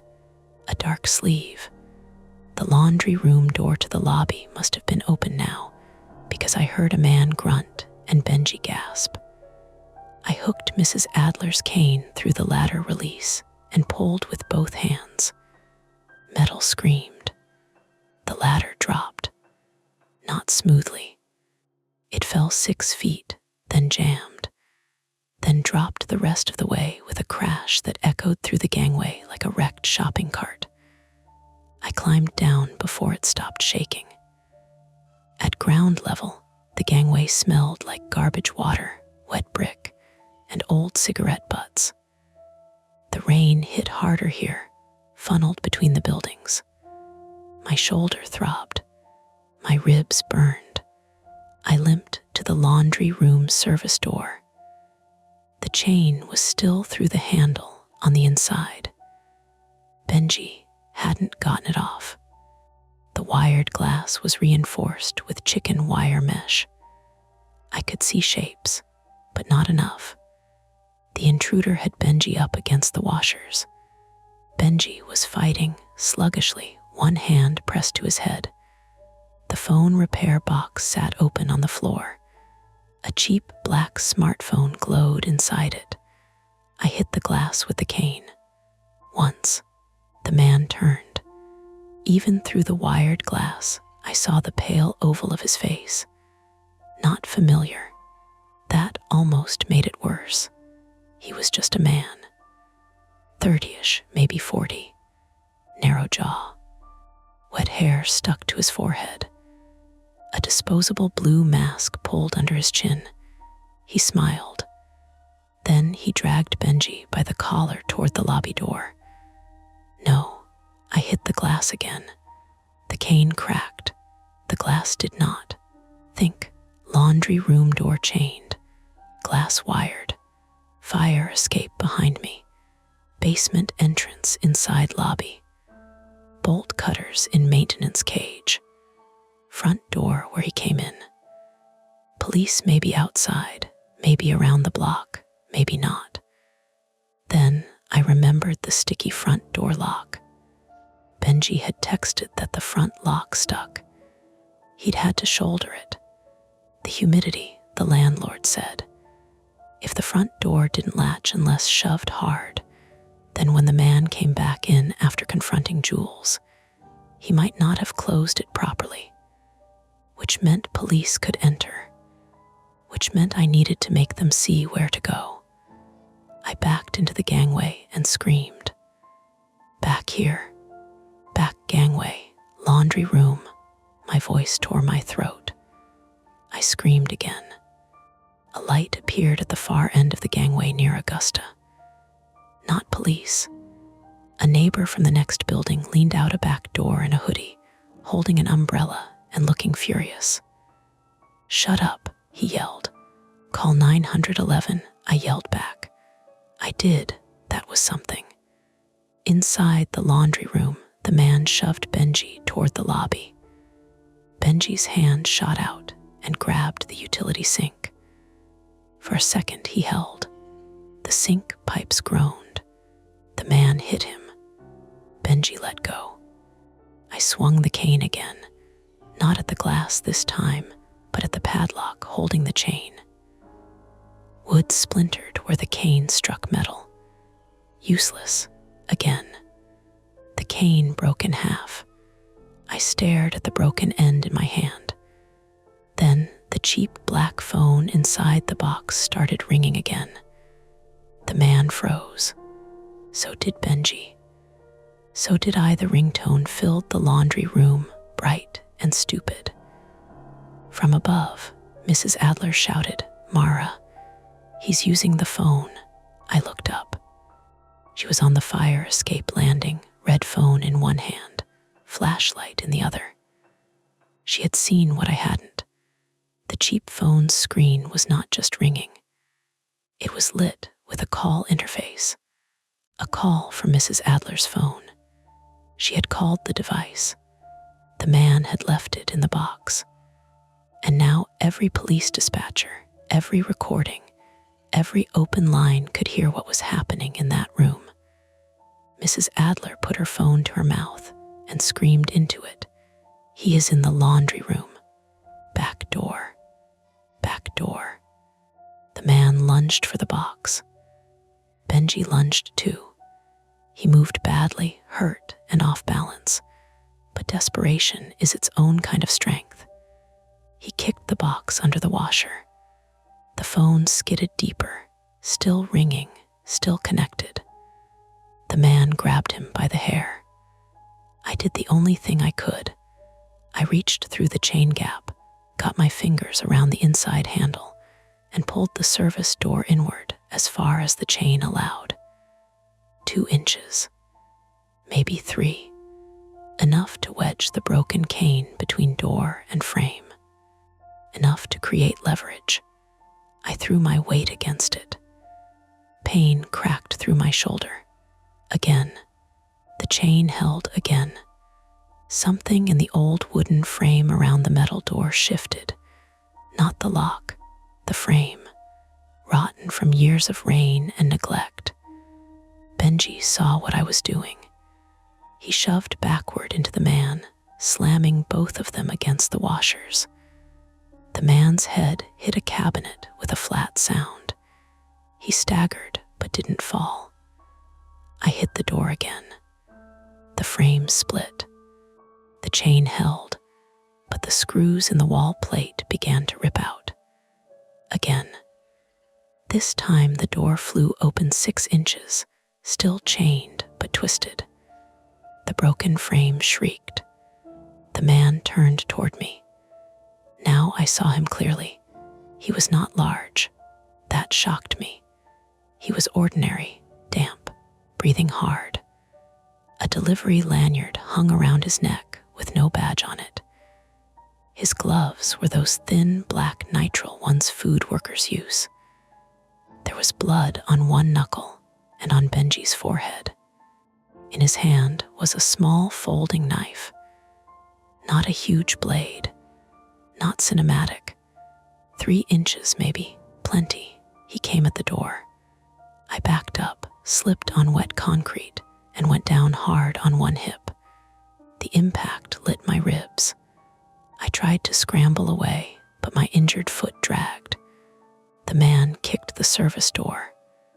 The broken frame gave another inch. The chain plate bent. Then blue-white light flooded the gangway from the Augusta end. Chicago police. Drop it. 2 officers entered the gangway with flashlights and drawn weapons. Not sudden saviors. Not magic. They were late enough that Benji was bleeding. Mrs. Adler was stranded on a fire escape, and I was on the ground in garbage water with a broken cane in my hand. But they were there. The man did not drop the knife. He grabbed Benji instead. One arm around Benji's chest. Knife near his side, not throat, because real people panic and choose clumsy leverage. Benji made a strangled sound. His knees buckled. "Stay back," the man shouted. His voice cracked. For the first time, he sounded afraid. The officers stopped. One shouted commands. The other moved sideways, trying for an angle through the narrow gangway, boots splashing. Mrs. Adler, above us, turned on her flashlight and aimed it straight down through the laundry room window. The beam hit the man's eyes. He flinched. Benji drove his elbow back. Not hard enough to win. Hard enough to shift the knife. I swung the broken cane from the ground and hooked it around the man's ankle. I pulled. He stumbled. The knife slashed sideways. Benji cried out. The cut opened along his forearm, a red line appearing through torn scrub fabric. Then the officers surged. One grabbed the man's wrist. The other drove him into the washer with a metal bang that shook detergent bottles from the shelf. The knife clattered onto the tile. An officer kicked it away. The man went down face down, yelling something I couldn't understand, his cheek pressed near the open phone box. "Hands, hands. I can't breathe. You're breathing. Hands behind your back." Benji slid down the washer to the floor. I crawled through the warped service doorway, scraping my arm on the bent chain plate, and reached him. "You're okay," I said, which was a lie and a prayer, and the only sentence I had. He looked at me dazed. "Did you bring Mrs. Adler's cane?" "Half of it." He laughed once, then winced so hard his face twisted. The cheap phone under the washer was still connected, Mrs. Adler's scream still echoing faintly through it, until the dispatcher's voice came through, asking for status. One officer cuffed the man. The other called for medical, then pressed a towel from the laundry cart against Benji's arm. "Anyone else inside?" the officer asked. "My apartment," I said. He was in my apartment. 3rd floor, my friend Jules outside somewhere. "She's with an officer out front," he said. "She flagged us down." That was when my body finally understood. I did not have to keep standing, even though I was not standing. I sat back on the wet floor. The laundry room smelled like bleach, blood, rain, and somebody's abandoned dryer sheet. The man on the floor turned his head just enough to look at me. His face was red from being pressed to tile. His eyes were ordinary brown. His breath came fast through his nose. "You answered," he said. No one else seemed to hear it. Or maybe they did and chose not to answer. I did not ask what he meant. Not then. I was done giving him questions to feed on. Above us, Mrs. Adler shouted from the fire escape, "Is the boy alive?" Benji lifted his uninjured hand weakly. "For now," he called. She made a sound that might have been a sob or a laugh. The conflict ended there, in the ugliest possible ordinary way. Not with an explanation, not with some clean unmasking, but with zip ties and blood on tile, and police radios crackling through an old building that still smelled like wet plaster. The man was caught. Benji was alive. Jules was outside. Mrs. Adler was still on the fire escape with one slipper. My apartment door was open upstairs, and the cheap black phone kept ringing under the washer long after no one wanted to answer it.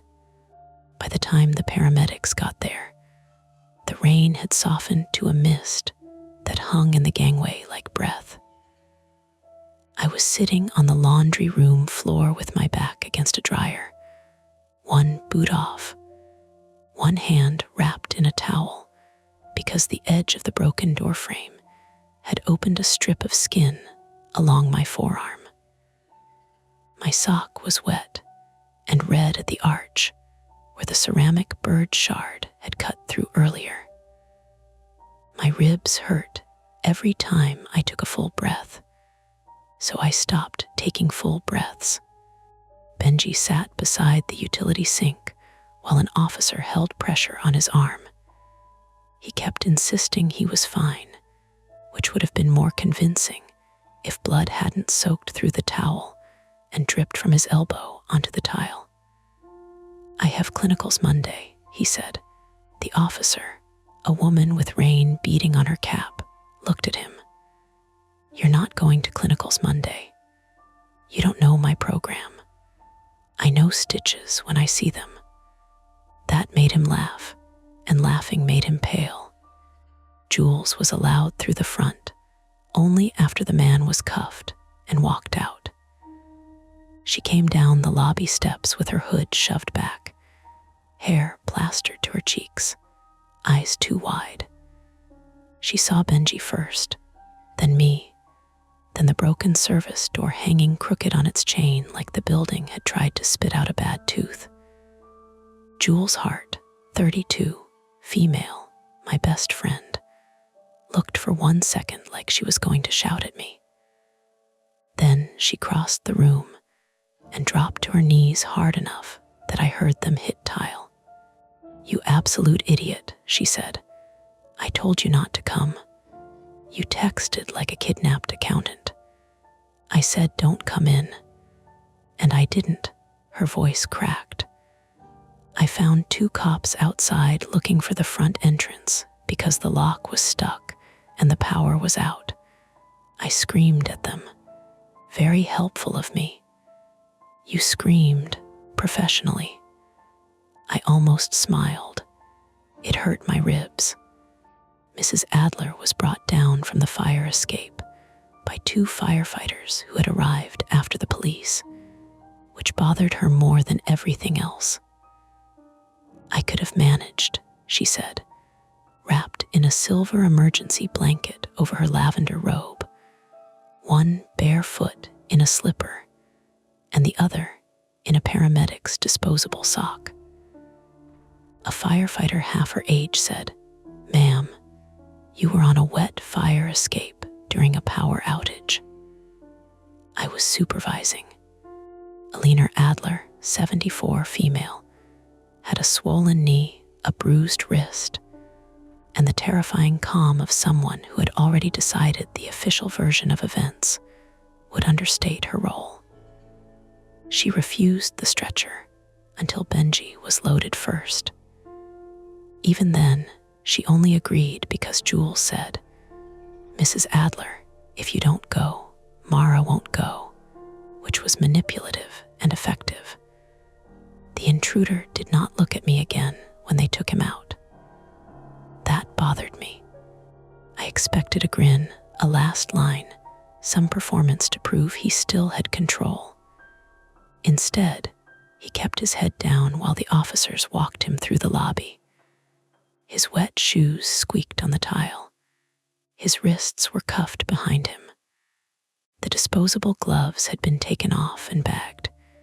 He looked smaller without the phone, the box, the dark hall behind him. Ordinary in the ugliest way. His name, we learned later that night, was Darren Voss, 38, male, from Berwyn. He had no connection to my library, Jules's work, or Benji's nursing program that anyone found immediately. What he had was a temporary courier account, a suspended rideshare driver account under a different email, and according to the first detective who questioned me at the hospital, a concerning amount of personal information compiled from public and semi-public sources. That was the phrase she used, concerning amount, like it was mold under a sink. At the emergency room at Northwestern, under fluorescent lights that made everyone look already dead, Detective Lena Morris, 41, female, sat beside my curtained bed with a notebook balanced on her knee. She had close-cropped gray blonde hair, tired eyes, and a way of asking questions without filling silences for you. She had me start from the first call and repeat everything twice. Then once more after a nurse gave me something for pain that made the edges of the room float. "Did you ever answer unknown numbers before?" she asked. "Sometimes. Any reason this one would matter?" "No." "Did he say anything else on the first call?" "Just, you shouldn't wear the green one." "Then, wrong number." Detective Morris wrote that down. Jules sat in the chair beside my bed, arms folded so tightly her fingers dug into her sleeves. She had a coffee no one drank. Her mascara had run in thin gray fans under both eyes. Every so often, she checked her phone as if expecting it to misbehave. Benji was 2 curtains over getting stitches and arguing politely with a nurse about whether he needed a CT scan. Mrs. Adler was somewhere beyond him, calling her nephew in Oak Park and describing the fire escape as a platform, which was technically true and emotionally false. Detective Morris showed me photos from the cheap black phone they had pulled from under the washer. Not the full contents. Not then. Just enough to confirm what I already knew. There were photos of my building taken from the alley, my bedroom window, the lobby mailboxes, Mrs. Adler's door, Benji coming in with groceries on a different day, Jules outside my building 2 weeks earlier, leaning against a parked car while I ran upstairs for a scarf. The detective did not let me hold the phone. There were also screenshots, she said, delivery orders, social media posts, public records, some data broker results. Your name, address, possible associates, Ms. Hart's legal name. Mr. Navarro's apartment number appears on a delivery label photo. Jules leaned forward. He hacked the rideshare. We're still checking. It may be simpler. Detective Morris looked at me. He had access to a driver account and may have accepted or spoofed the ride request after you placed it. We're getting records from the company. May have, I said. I'm being careful. How did he text after I blocked him? Different numbers. Same VoIP service, likely. Blocking one wouldn't block all of them. That answer was comforting for half a second, until it became worse. Not magic, not impossible, just cheap and available. What about Mrs. Adler's phone? I asked. Detective Morris turned a page. That's one of the things we're still working through. Mrs. Adler, who had apparently been listening from beyond the curtain, called out, I never gave that man my number. The detective's mouth twitched. I believe you, Mrs. Adler. I don't put my phone number on the internet. You'd be surprised where phone numbers end up. I would not. That was the closest anyone came to laughing for a while. I got 8 stitches in my forearm and glue on my foot. My ribs were bruised, not cracked. My shoulder was strained. The nurse told me to rest, elevate my foot, keep the wounds clean, and come back if I developed fever, numbness, unusual redness, worsening pain, dizziness, or trouble breathing. It was a very medical list. Practical, contained. No one had a list for how to walk back into an apartment after a stranger had stood in your bedroom and arranged stolen pad tie on your coat. So I didn't. Jules took me to her place that night. Technically morning. Logan Square, 2nd floor walk up. Too many plants. One orange cat named Milton who treated trauma as an invitation to sit on my stomach.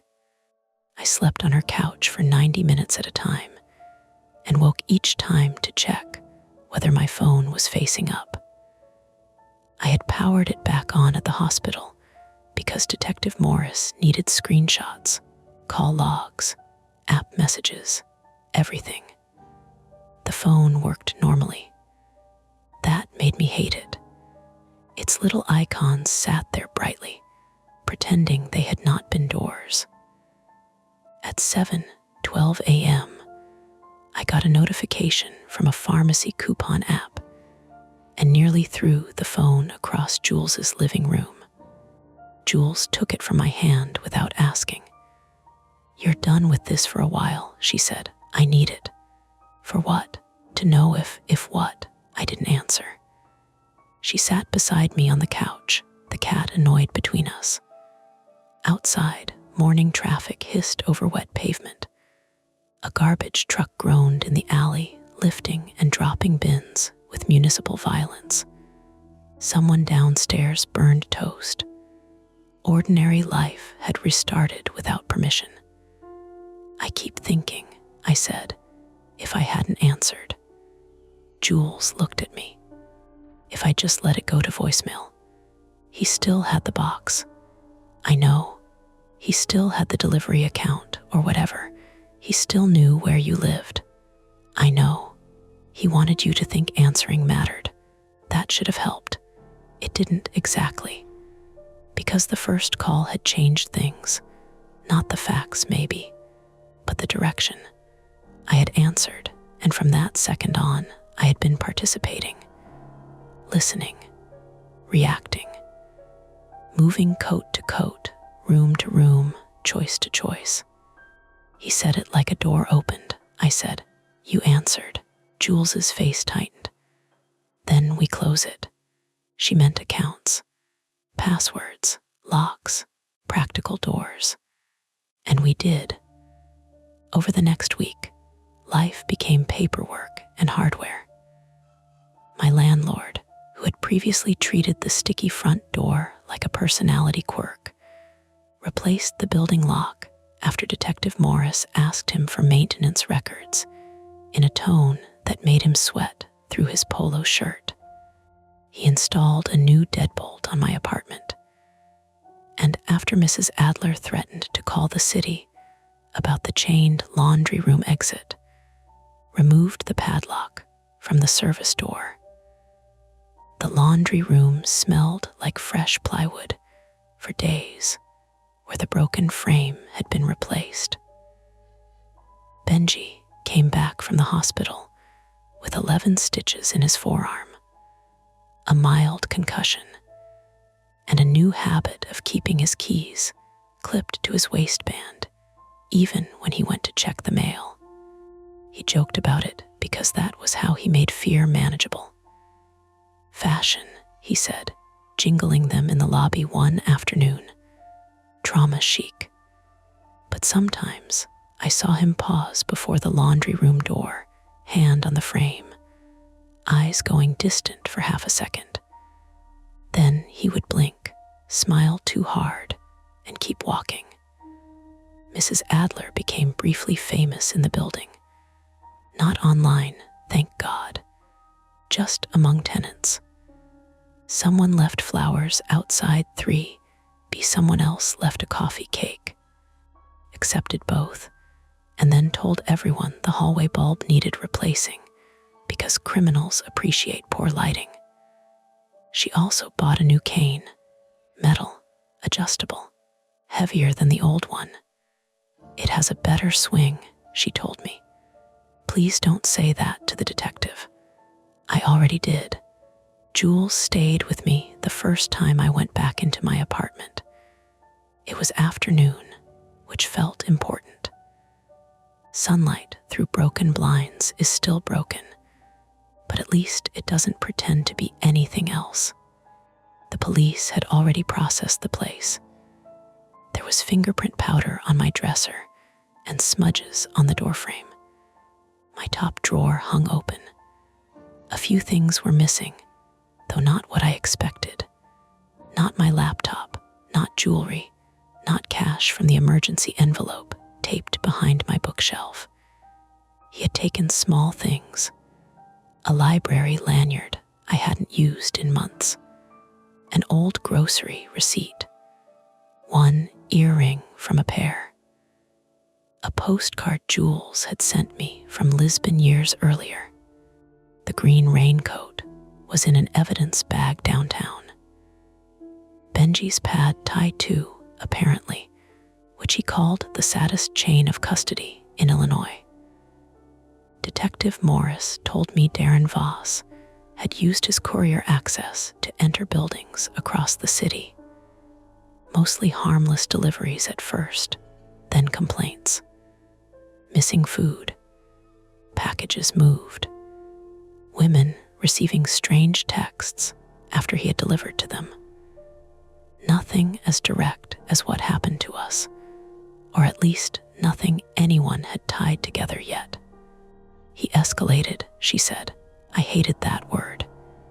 It made terror sound like a staircase he had simply climbed. They found lock picks in his bag, a printed list of names, photos, a portable battery pack, several prepaid phones, no manifesto, no grand explanation. He claimed he was testing awareness.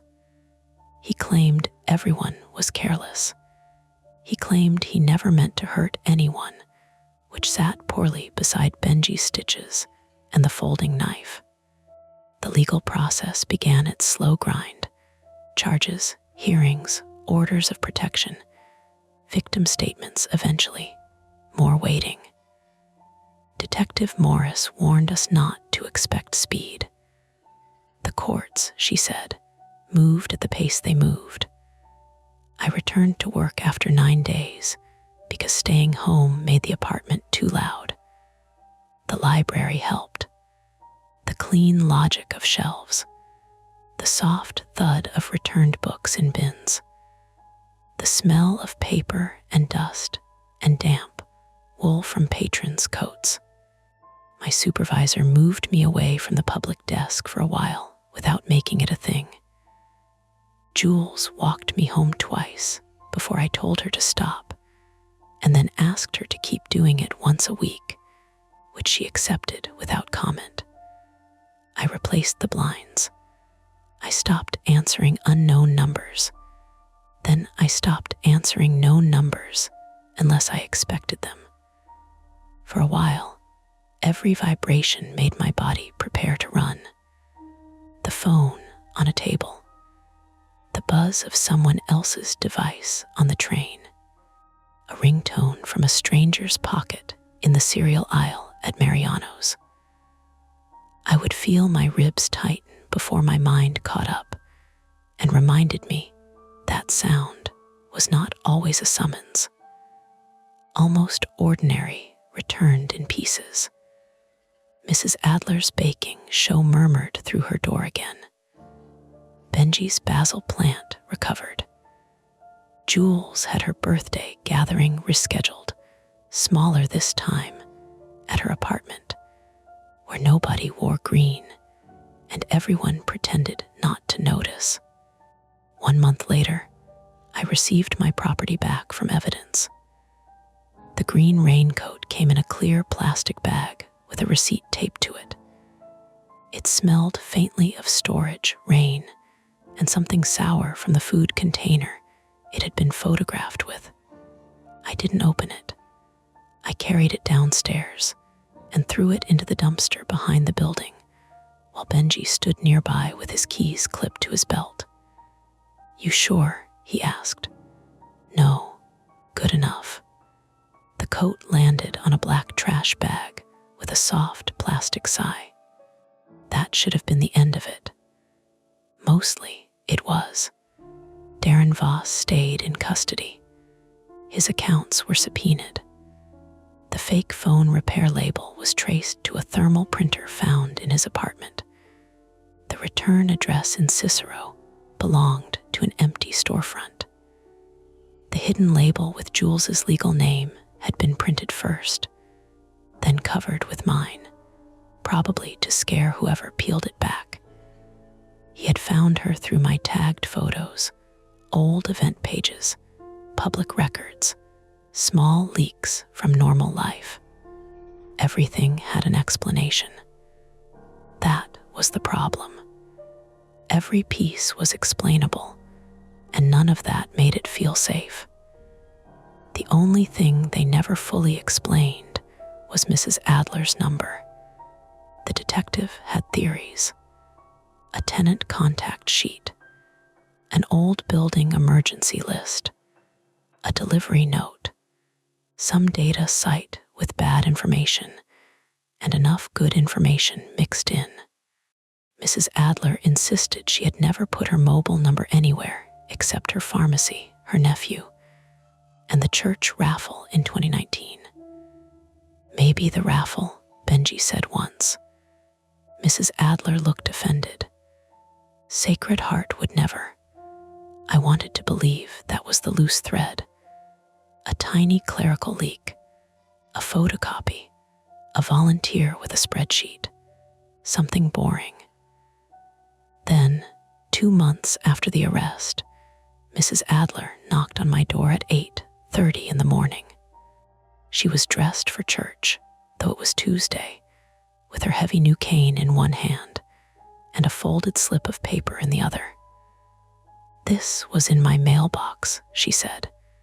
It was a receipt, not a threatening note, not a photo, just a receipt from a corner store on Damon, dated the night everything happened, time stamped 10:18 p.m., paid in cash.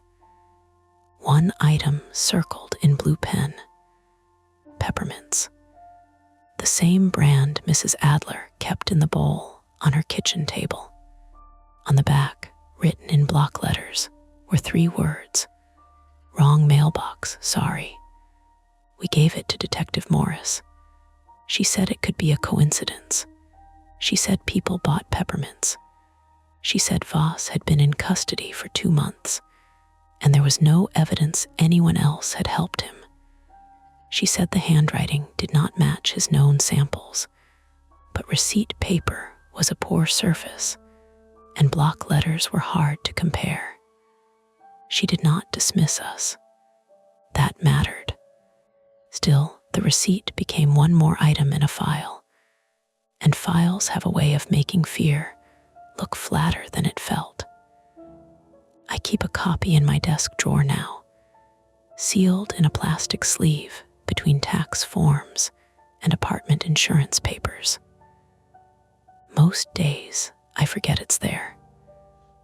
Most days I go to work, shelve books, buy groceries, nod to Benji, accept coffee cake from Mrs. Adler, and let Jules bully me into leaving my apartment for things that are not emergencies. But sometimes my phone buzzes on the dresser while I'm getting ready. Sometimes I'm half in a coat, one arm caught in a sleeve. Sometimes the screen shows a number I don't know, and my room becomes very still around me. Not silent, never silent. The radiator ticks, traffic hisses on wet pavement. A neighbor's TV laughs through the wall. Somewhere below, keys jingle on Benji's belt as he checks the mail. I let the call go unanswered.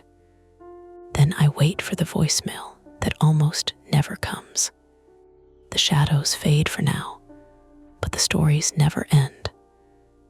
Don't forget to hit like, subscribe to Mia Horror Stories, and join our community of horror lovers. If you're hungry for more, check out the next video. Just remember, the scariest part is often the one you don't see coming. Hey friends, it's your girl Mia. This is Mia Horror Stories, and tonight's story, The Hiking Trail Signs Changed After We Passed Them, is told in darkness. The screen will stay black, so you can simply listen, imagine, and feel every moment without distraction. Trust me, the build-up matters, and the ending is where the real chill hides. So don't look away, and don't leave early.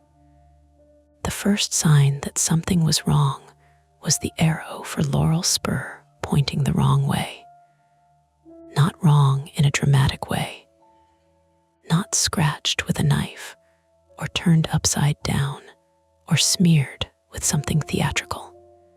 Just wrong enough that I stopped mid-step and heard the gravel under my boot finish sliding after the rest of me had gone still. The arrow pointed left, toward a dim cut between mountain laurel and hemlock, where the trail narrowed into a damp green throat. 10 minutes earlier, I was certain it had pointed right. I remembered because Bate had tapped the wooden post with her trekking pole and said, "Laurel Spur, cute name. Sounds like a horse girl's Instagram." My name is Mara Ellison. I was 32 then, an American living in Pittsburgh, still pretending a weekend hike could fix what 5 months of bad sleep and unpaid medical bills had done to me. I worked as a claims adjuster, which meant I spent most weekdays listening to people describe the worst day of their lives in the clean, practiced voice companies train into you. I had gotten good at sounding calm. Too good, probably. That was the flaw Bate teased me about, and the one I hated in myself. When something went wrong, my first instinct was to make it sound manageable, even when my chest started tightening like a fist.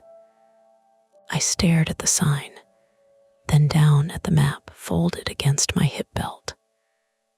"Behind me," Bate said. "Why'd you stop?" Bate Marlowe, 33, female, was my oldest friend from college, and the kind of person who could make a gas station cashier laugh at 7 in the morning. She was from Erie, worked as a middle school art teacher, and approached the outdoors the same way she approached everything else, loudly, optimistically, and with snacks in every pocket. She came up beside me breathing hard, cheeks pink from the climb, one loose blonde curl stuck to her lip gloss. I pointed with the folded map. Wasn't Laurel Spur back there? It is back there. The arrow says it's ahead.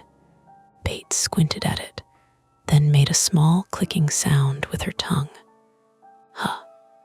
A jay screamed somewhere above us, harsh and metallic, and the sound bounced around in the trees.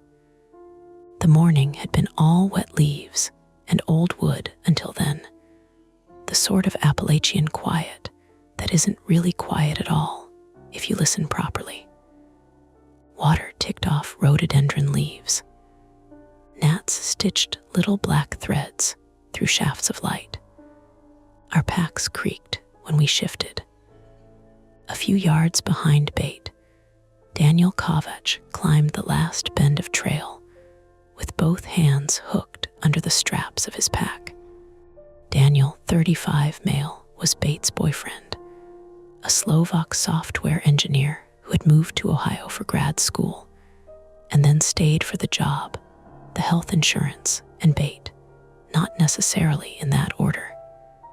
He had a careful, analytical patience that I usually liked. He checked knots twice. He downloaded offline maps. He didn't laugh at weather reports. What happened? He asked. Signs having an identity crisis, Bates said. Daniel came closer and frowned at the post. He didn't make a joke. That was the first thing that made me uneasy in a way I didn't want to admit. The signpost stood where the trail widened slightly around a shallow bowl of exposed roots. 3 arrows had been nailed to it: Laurel Spur, Bear Run Loop, and North Ridge. The wood was old, gray at the edges, with green moss furred up one side of the post. The lettering looked official enough, burned or rooted into the planks and darkened with stain. No fresh splinters, no dangling nails, no bright scuff marks where someone might have twisted the whole thing around. Daniel reached out and pressed the Laurel Spur plank with 2 fingers. It didn't move. Maybe we remembered it wrong, he said. Bate gave him a look. I made the horse girl joke. You did, at the sign pointing the other direction.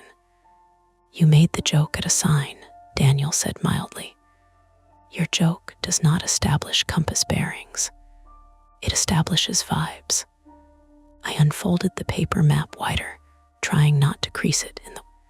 We were in Forbes State Forest, in southwestern Pennsylvania, hiking a loop that was supposed to take us past Wolf Rocks, down toward a creek crossing, then back along a ridge before returning to the parking area near Lynn Run Road. Nothing extreme. Nothing that required more than decent shoes, water, layers, and a little humility. I had picked it because I wanted trees, not exposure. I wanted a trail where we could be tired and still feel competent. That was the whole point of the trip, though I hadn't said it out loud. 2 months earlier, my younger brother had called me from a shoulder of I-79 after sliding his car into a guardrail during freezing rain. He was fine. His car wasn't. But I had been the first person he called, and instead of comfort, what came out of my mouth was a list. Stay in the car. Hazards on, location marker. Call state police. Don't get out unless you smell fuel. I heard myself do it. Efficient. Cold. Useful. Afterward, he texted Bate and asked whether I was always like an emergency room brochure now. So Bate planned this hike with the kind of cheerful aggression only old friends can get away with. No spreadsheets, she had told me. No worst-case scenarios. We walk in the woods, eat crushed sandwiches, and complain about our knees. Now here I was, holding a map like a shield. Daniel pulled his phone from the chest pocket of his jacket. GPS says Laurel Spur should be behind us. Bate leaned in. Then why does the sign say forward? Could be vandalism. Who hikes 2 miles into the woods to slightly inconvenience people with signage? A bored person, Daniel said. A person with a screwdriver. I looked at the screws fastening the arrows to the post. They were dark with age and set deep into the wood. Around one screw head, a pale crescent of newer wood showed where something had rubbed or scraped. Not much, just enough to notice once you were looking. From farther down the trail came the hollow clack of trekking poles. We all turned. A man emerged around the bend, moving at a steady, practiced pace. He had a trimmed gray beard, a red cap darkened with sweat, and a daypack with a little American flag patch sewn crookedly on the back. When he saw us clustered around the sign, he lifted one pole in greeting. "Morning," he said. His accent was local, Western Pennsylvania, flattened by years of trail talk and gas station coffee. "Morning," Bate called back. "Can we ask you something weird?" The man paused beside the sign, close enough that I smelled sunscreen and damp wool. This was Alan Reese, 61, male, a retired postal worker from Greensburg, who introduced himself after Bate explained the issue.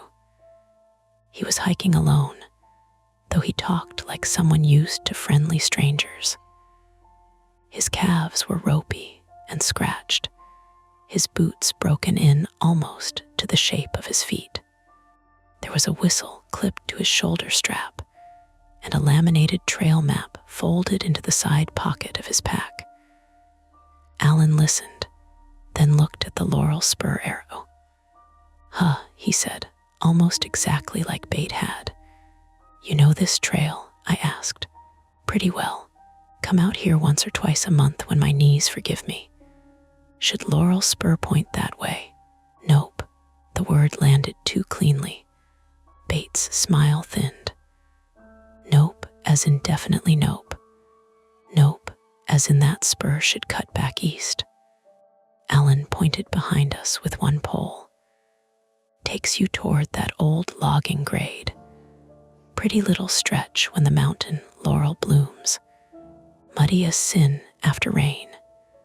Daniel crouched to inspect the screws. Could someone have moved it? Alan looked down at him and shrugged. "People mess with things. Kids, drunks, folks who think it's funny. Last fall somebody tied orange tape all over beam rocks and had half the Facebook hiking groups convinced there was a new reroute." "That makes me feel both better and worse," Bate said. Alan chuckled, but he kept looking at the post. "You folks heading for Wolf Rocks?"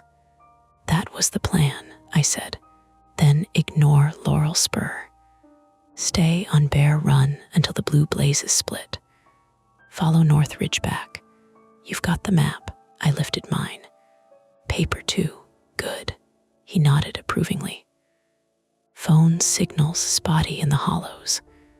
Don't let the little glowing rectangle make decisions for you." Daniel rose. "We have offline maps. Those are fine until they are." Alan said it without condescension, more like a man who had learned a few things the hard way and didn't need strangers to believe him. A breeze moved through the hemlocks, and old drops of water began pattering down, though it wasn't raining anymore. One hit the back of my neck and slid under my collar. I resisted the stupid urge to slap at it. Bate shifted her pack. "So we keep going." "That's what I do," Alan said, "unless weather rolls in. Supposed to stay clear till evening, but ridges make their own opinions." He tapped the signpost lightly with his pole. The wood gave a dull, wet knock. Then he headed on, passing us toward the parking lot with a cheerful, "Enjoy the view." We watched him go, until the red cap dipped below a curve of ferns. For a minute, nobody spoke. The trail ahead looked normal. That bothered me most. A few embedded stones, shining black with moisture. A thread of brown water running along one side. White blazes painted on trunks at regular intervals, chipped and weathered but visible. The wrong arrow remained wrong, but everything beyond it looked like the kind of woods people put on calendars. Bait opened a granola bar with her teeth. Well, we have officially encountered our first trail quirk. Daniel checked his phone again. GPS agrees with Alan. Great. Democracy. I looked back the way we had come. The trail curved out of sight within 20 yards. Ferns pressed in close, their tips trembling when drops fell from branches above. Somewhere, low and far off, a truck engine groaned along a road we couldn't see, then faded. "We can turn around," I said. Bait stopped chewing. "We're not even halfway." "I know. Are you actually worried?" There it was. The tone I hated, not accusing, not mocking, just careful. Bait knew the difference between my caution and the thing underneath it. She had seen me check hotel locks 3 times. She had seen me photograph where I parked at grocery stores. She had watched me pretend those habits were funny. Daniel folded his arms. Turning around is not irrational. Wrong signs can be dangerous. Bait pointed her granola bar at him. "You are not helping the vibe. I am not responsible for the vibe. I am responsible for navigation. No one made you captain of navigation. You asked me to download the maps. You had an app folder called Offline Redundancy. You were born ready." That made me laugh unexpectedly. The sound came out too sharp, but it loosened something in my ribs. Daniel looked pleased despite himself. "It is a good folder." We kept moving. For the next 20 minutes, the trail climbed in mild, switchbacking patience. The air warmed as the canopy opened. Sunlight made the wet leaves steam a little, and the forest smell changed from cold moss to crushed fern and mineral soil. Bait walked ahead, narrating imaginary online reviews for rocks we passed. Daniel stayed behind her, checking the blazes without being obvious about it. I took the rear because I liked being able to see everyone, which was another habit I disguised as preference. The woods were ordinary enough that I began to feel foolish. We talked about harmless things. Bait's students making ceramic frogs with unsettling human teeth. Daniel's neighbor in Columbus, who believed raccoons, were opening his shed with teamwork and intent. Office switching coffee brands to something that smelled like burnt toast and pencil shavings. Then Bait stopped. This time, I nearly walked into Daniel's pack. Ahead of us, nailed to a beech tree at shoulder height, was another trail sign. North Ridge 1.8 me. The arrow pointed down the trail we were already on. Daniel lifted his phone. North Ridge split should not be here yet. "How far?" I asked. "Another half mile at least." Bait stepped closer to the sign. "Maybe this is just a mileage marker." "It says North Ridge," Daniel said. "Signs are allowed to say things." I moved past them enough to see the sign straight on. The wood looked newer than the previous post, but not new. Dark green letters, clean edges, 2 screws. No official Forest Service logo. No trail club stamp.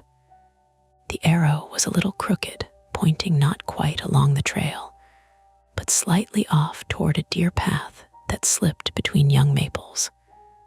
A small thing. Still, my attention hooked on it. The forest made a dry, ticking sound around us. Not insects exactly. More like branches bumping after the breeze had moved on. From somewhere to our left came water over stones, close enough to hear, but not see. Daniel frowned at the offline map. There is no marked junction here. Bate glanced between him and the sign. Could be old, could be new. Could be the map hasn't updated. The paper map also doesn't show it, I said. You two are extremely committed to making this granola bar taste ominous. I wanted to smile. I almost did. Then I saw the paint on the nearest blaze. It was white, like the rest. But around the rectangle, the bark was roughened in a fresh oval, as if someone had scraped away old paint and repainted it recently. A thin line of dried white had run down into a crack in the bark. Not weathered, not mossy, not like the blazes we had followed all morning. I stepped closer and touched it with one finger. Tacky, not wet exactly, but not old. Daniel saw my face. What? Paint's fresh. Bate lowered the granola bar. No one joked for a few seconds. The snap came from behind us, a twig breaking under weight. All three of us turned at once. There was nothing on the trail, just the curve, the ferns, the pale trunks rising in their damp rows. A squirrel scrambled up a chestnut oak and froze there, tail jerking. Its claws made tiny scraping sounds on bark. Bate exhaled through her nose. Squirrel, probably, Daniel said. Definitely squirrel, she said, a little too fast. My phone buzzed against my hip. I flinched hard enough that Bate noticed. The screen showed one bar, then none. A weather alert tried to load and failed, leaving only the first few words. Special weather statement. Daniel came over and looked. Could be for anywhere. Can you load yours? He tried. The little wheel spun. Nothing. Bate checked her own phone, holding it up like an offering to the trees. I've got a bar if I stand like the Statue of Liberty. Forecast said clear till evening, Daniel muttered. Alan said ridges make opinions, I said. Bate looked at me then, really looked, and her expression softened in a way that made me want to be less transparent. Mara, I'm okay. I didn't ask. I'm okay, I repeated, which was the kind of answer people give when they are not. The smart choice was simple. Go back. Wrong sign, unexpected marker, fresh paint, weather alert, uncertain signal. None of it proved anything bad. All of it added up to enough. But the parking lot was behind us, and so was the first wrong sign. The trail ahead still matched the general direction of the loop. The map said, if we continued another 15 or 20 minutes, we should reach the real North Ridge split. From there, we could decide whether to shorten the hike or turn back along higher ground. Rational, manageable, a plan with clean edges. Daniel folded the map more carefully than necessary. We have two options. Backtrack now and add maybe 40 minutes, assuming nothing else is strange, or continue to the next confirmed junction and reassess. Bate's face did something complicated. She wanted to keep going. I could see it, not because she was reckless, but because turning around would make the day into one more story about my fear deciding the shape of things. I hated that I knew it. I looked at the crooked North Ridge sign, then at the deer path beside it, dark under the maples, where the arrow seemed to be pointing if you wanted it to point there. The The path had no blaze, no footprints obvious in the mud, just pressed grass and wet leaves, and a narrowness that made my shoulders tense. "We don't take unmarked paths," I said. Daniel nodded immediately. "Agreed." Bait nodded too, slower. "Marked trail only."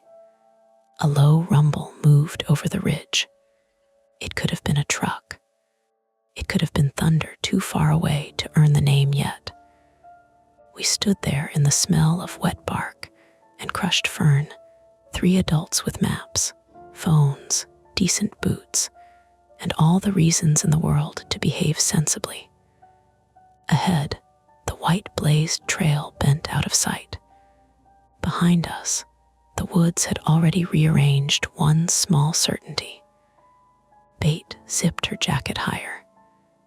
"Next real junction," she said. "Then we vote." Daniel looked at me. I wanted to say no. I wanted to be the person who said no without apology. Instead, I listened to the water running somewhere out of view, to my own breathing trying to stay quiet, to another drop hitting a leaf with a soft tap like a finger against glass. "Next real junction," I said, and we walked past the sign without touching it. For a while, the woods let us pretend we had made the reasonable choice. The trail stayed clear underfoot. White blazes appeared every 30 or 40 yards, not too fresh, not too old, just ordinary rectangles of paint on ordinary trees. Bait resumed her running commentary, quieter now, but still trying. She rated fallen logs by sit ability. Daniel kept checking our position on his phone, then the paper map, then the compass clipped to his pack strap. I watched the ground. That was my compromise with myself. I didn't keep turning around. I didn't ask to stop every few minutes. I looked for mud, roots, boot prints, anything real enough to hold on to. The problem arrived with a sound. Not thunder this time, a phone ringing. It came from somewhere ahead of us, thin and cheerful, and completely wrong for the woods, some default ringtone chiming through wet branches. Bait stopped first, one hand lifting like she was hushing a room full of kids. Daniel froze behind her. I heard it again. 4 bright notes, then a pause. 4 bright notes, then a pause. "Is that yours?" Bait whispered. Daniel patted his jacket. "No." Mine was in airplane mode now, useless except as a camera and clock. Bait's screen was black in her hand. The ringtone cut off. For 3 seconds, there was only the creak sound to our left and the soft drip from the canopy. Then a voice shouted hello. We all moved before agreeing to it. Bait called back, "Hey." "We're on the trail," Daniel said. "Wait." But she was already stepping forward, quick and worried, boots skidding a little on damp leaves. The trail curved around a cluster of boulders slick with dark moss. Beyond them, the ground dropped steeply toward a shallow ravine where water ran over flat stones. Not a big creek, not something that should have scared anyone. But the bank was undercut in places, all loose shale and exposed roots. And halfway down the slope, a woman was sitting with one leg stretched out in front of her at an angle that made my stomach tighten. "Oh, thank God," she said. Her name was Sophie Whittaker, 29, female, an American from Harrisburg. We learned that in broken pieces while getting down to her without sliding into her. She wore black leggings, a teal rain shell, and one trail shoe. The other shoe lay below her in the creek, lodged between 2 stones with the laces trailing in the current like weeds. Her right ankle had already swollen around the sock. Not cartoonish, not grotesque, just wrong. Tight and rounded and turning an ugly shine under the fabric. Bait dropped to crouch near her. Don't move. I mean, obviously you're not moving, but just don't. I wasn't planning to sprint. Sophie tried to laugh and almost cried instead. Daniel stayed a few feet upslope, scanning the bank. Are you alone? No, I mean, yes now. My brother went to get help. When? I asked. Sophie looked at me like she had to pull my question through pain before she could understand it. Maybe 20 minutes ago. 30. I don't know. I fell and my phone had one bar, then it rang. But when I answered, nobody was there. I've been trying 911, but it won't connect. Daniel looked at his own phone. No service. Bait had both hands hovering uselessly near Sophie's ankle. What's your brother's name? Evan Whitaker. He's 26. She swallowed. He was wearing a yellow windbreaker. He went back toward the trailhead, but he took the shortcut. Daniel's head lifted. What shortcut? Sophie pointed upslope, not toward the marked trail, but toward the narrow deer path near the crooked North Ridge sign. The sign said Ranger Access. It said parking lot 2 miles. No one spoke. The creek made its small, persistent noise below us, water ticking between stones. I said, "What sign?" Sophie blinked. Back there, on the tree. It said Ranger Access, parking lot, emergency phone. Something like that. Bait looked at me. I pictured the sign we had passed. North Ridge, 1.8 me. Crooked arrow. No mention of Ranger Access. No parking lot. No emergency phone. My mouth went dry in the most ordinary way, like I had forgotten water existed. Daniel said, very calmly, "When did you pass it?" "I don't know, before I fell. We thought we were on the loop, but the signs were weird." Evan was getting mad at the map. I slipped trying to get down here because we heard water and thought it was near the road. "Road," Bate said. Sophie's eyes shone. We heard an engine. I had heard one too, low and distant. Or I thought I had. Daniel crouched and opened the first aid kit from his pack.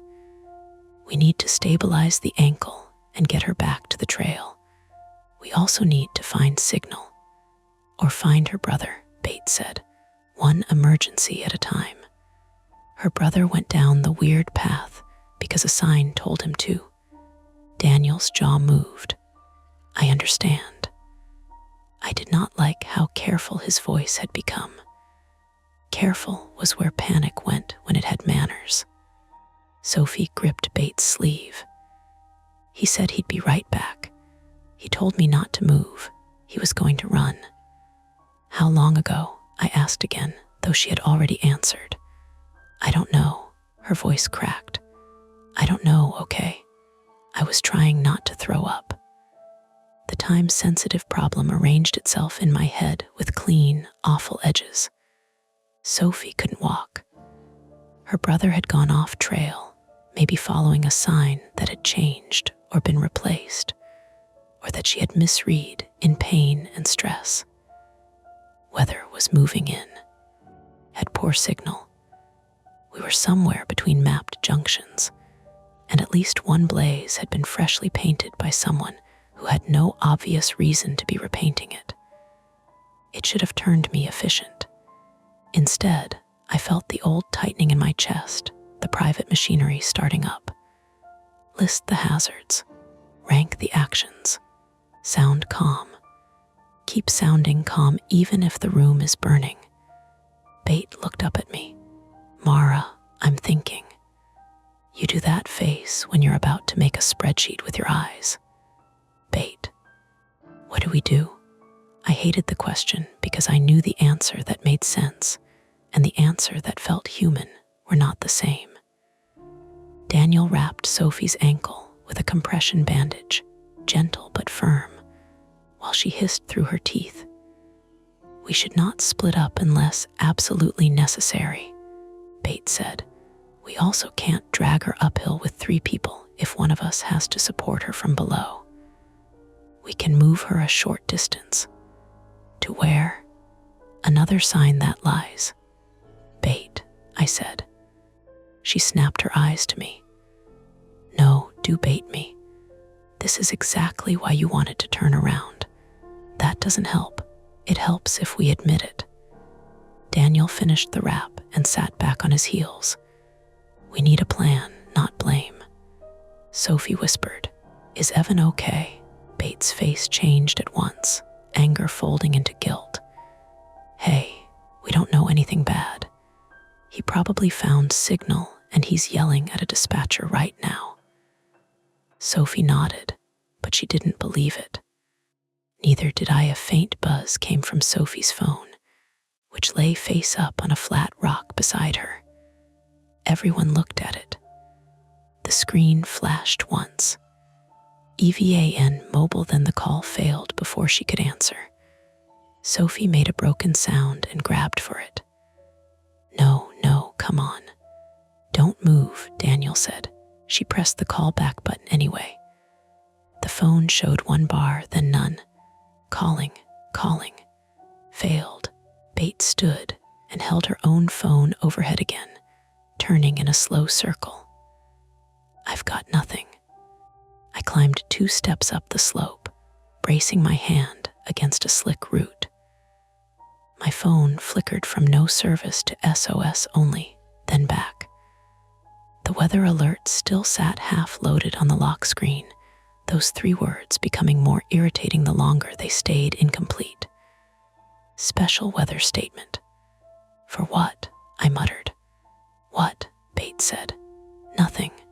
Daniel heard me anyway. "Check the sky." I looked up through the canopy. The leaves made a green-black ceiling, moving harder now. A gust pushed through, and old rain shook loose in a brief shower. The temperature had dropped enough that my damp shirt clung cold between my shoulder blades. "Storm," Bates said. "Maybe," Daniel answered. "Don't do that." "What?" "Say maybe when we all know it's a storm." Daniel took a breath. "Fine. A storm is possible," Bates laughed once, sharp and humorless. "Progress." We tried 911 from all 4 phones. Sophie's connected once long enough for a dispatcher's voice to say, "911, what's your emergency?" and then dissolve into digital fragments. Sophie shouted, "We're in Forbes State Forest." "My ankle, my brother, hello." The call died. She stared at the screen as if it had betrayed her personally. I felt that awful managerial calm click into place. "We need higher ground for signal. The ridge is ahead. Maybe 15 minutes if the map is right." "If," Bates said. "If," I agreed. "Sophie can't walk there." Daniel nodded. 1 person goes for signal. 2 stay with Sophie. "No," Bates said immediately. "It's the fastest option. It's also how people get lost, and then everybody becomes a search and rescue training video." Daniel's eyes flashed. "Doing nothing is not safer." I didn't say do nothing. I said don't split up. We are already down 1 person who split from his group. That landed hard. Sophie covered her face with both hands. Bate turned on Daniel. "Nice." His expression tightened. "I'm sorry, but it is true." The wind moved again, stronger. A branch somewhere overhead creaked, long and wooden, like a door being leaned on. I smelled rain coming, fresher and colder than the wet already in the ground. I looked at the slope. We could maybe get Sophie back up to the marked trail, but after that, she could hop with support for a few yards maybe. Not a mile, not over roots and shale. Carrying her was possible in theory and stupid in practice. We would injure someone else. And then the math got worse. My flaw, Bate always said, was that I treated fear like a filing cabinet. Put each terror in its folder, label it, lock the drawer, keep moving. But some things did not stay filed. Some things crawled out between categories. A missing brother, a wrong sign, a storm. We don't split far, I said. Bate stared at me. Mara, I go up to the trail and check for signal at the bend. Not all the way to the ridge. 2 minutes away. You'll hear me if I shout. Daniel said I should go. I have the GPS. You need to stay with Sophie's ankle. Bate can help keep her warm. Bate gave me a look full of old knowledge. You just said that because if you're moving, you don't have to sit here and feel it. Probably. That stopped her. I took the whistle off my pack strap. Not Alan's, mine. A cheap orange one Bate had bought in a 3-pack and forced me to carry because she liked theater kid preparedness, as she called it. I handed it to her. 1 blast if you need me, I said. 3 if it's serious. This is serious already. Then 3 if it gets worse. Daniel stood. Stay on visible trail. Do not follow any sign you don't already expect from the map. Comforting advice. He didn't smile. Mara, I know. I climbed. The slope was worse going up. Mud slid under my boots. Twice I grabbed roots and felt the skin on my palm tear against grit. Behind me, Sophie whimpered as Daniel and Bate shifted her away from the creek wind. I kept climbing until I reached the trail, breath loud in my own ears. The crooked North Ridge sign was gone. For 1 irrational second, my mind refused the information. It skipped over the tree, checked the next one, returned, checked again. The beech tree was there. The scar on its bark was there. 2 small holes sat in the trunk at shoulder height, dark and clean, with pale sawdust clinging beneath them. The sign was gone. My first thought was not ghost or monster or anything like that. It was worse because it was practical. Someone had removed it while we were down with Sophie. Someone close enough to hear us talking. I did not shout. That is the part I still dislike about myself. I stood there with one muddy hand pressed to the beech tree and listened. The forest had changed texture. The wind was steadier now, moving the canopy in waves. A loose branch knocked against another branch somewhere uphill. Water ran below. My own pulse thudded in my ears, thick and unhelpful. Then, from the direction of the unmarked path, I heard fabric scrape against brush. I turned slowly. Nothing moved at first. Just the narrow opening between maples, wet leaves flattened into a dark seam. Then a flash of yellow appeared between the trunks, low to the ground, maybe 30 yards in. Evan, I called. The yellow vanished. I waited for an answer. None came. I blew the whistle once before I could talk myself out of it. The sound ripped through the trees, shrill and ugly. Bate shouted from below, Mara. Stay there, I yelled back. Daniel called, what happened? I looked again at the empty beech tree, the screw holes, the sawdust. My mouth had gone dry. The sign's gone, a pause followed. Too long. Then Bate said, what do you mean gone? Before I could answer, Sophie screamed. It wasn't a horror movie scream. Short, raw, and full of pain. I ran back down the slope too fast, sliding the last few feet on my side and catching my hip against a rock hard enough to make white sparks pop behind my eyes. Bait was crouched over Sophie, both arms around her shoulders. Daniel stood facing the creek, one trekking pole raised like a weapon. Across the water, on the opposite bank, a yellow windbreaker hung from a branch, empty. The jacket moved in the wind, one sleeve lifting and falling like someone weakly waving. Below it, the mud on the far bank was churned with fresh slide marks leading up from the water and then away into brush. Sophie sobbed. That's Evan's jacket. Daniel didn't take his eyes off the far bank. I saw movement. Person, I asked. I don't know. Bait looked at me. Her face had lost all its forced brightness.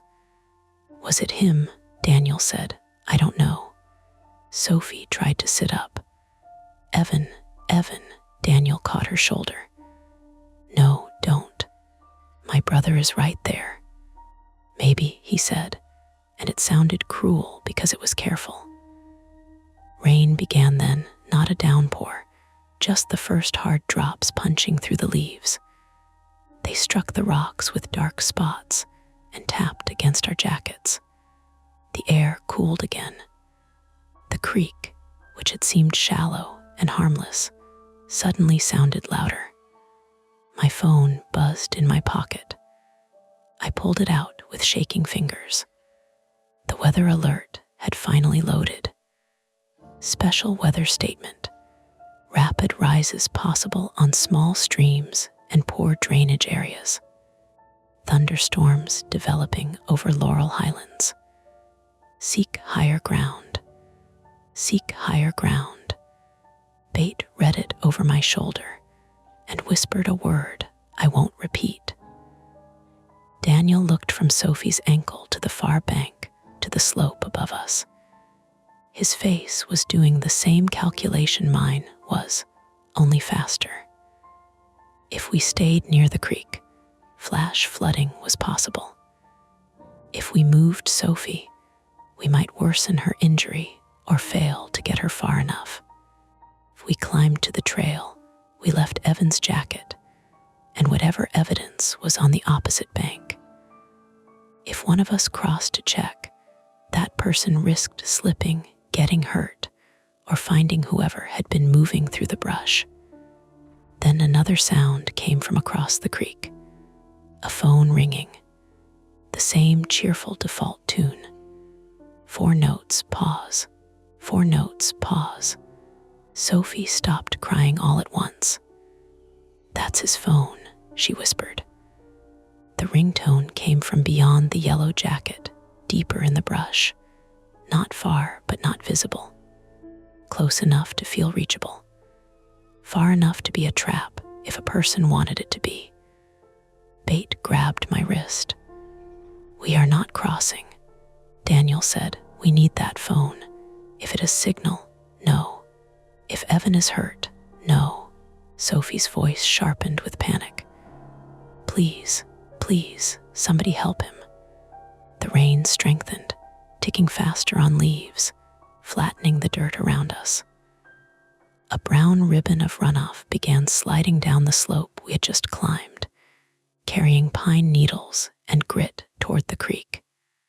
I looked at the empty jacket snagged on the branch. Then up toward the trail, where the missing sign left only 2 clean holes in a tree.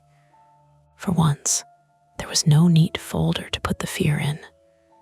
Only a choice, and every version of it got someone hurt. Daniel pulled the emergency blanket from his kit and shoved it into Bates' hands. Get Sophie uphill, slowly. Use the tree roots. Keep her ankle elevated when you can. Bate stared at him. What are you doing? He tightened his pack straps. I'm crossing. No, you're not. The creek is still low enough. I grabbed his arm. Daniel. He looked at me, and there was fear in his face now, plain and unhidden. If that is Evan's phone, it may connect. If he's injured, every minute matters. If someone else has it, We need to know before we turn our backs." The ringtone stopped. The woods seemed to lean in around the absence of it. Then, from somewhere beyond the creek, a man's voice called, faint and strained. "Help." Sophie made a sound like she had been hit. Daniel pulled free of my hand. The creek was still shallow. The rain was getting harder, and the only way to keep moving Sophie toward higher ground now meant letting Daniel step off the bank alone. Daniel stepped into the creek before any of us could stop him. The water only came to his ankles at first, which made it worse because it gave everyone the wrong kind of hope. He planted one boot on a flat stone, then another, using his trekking pole like a third leg.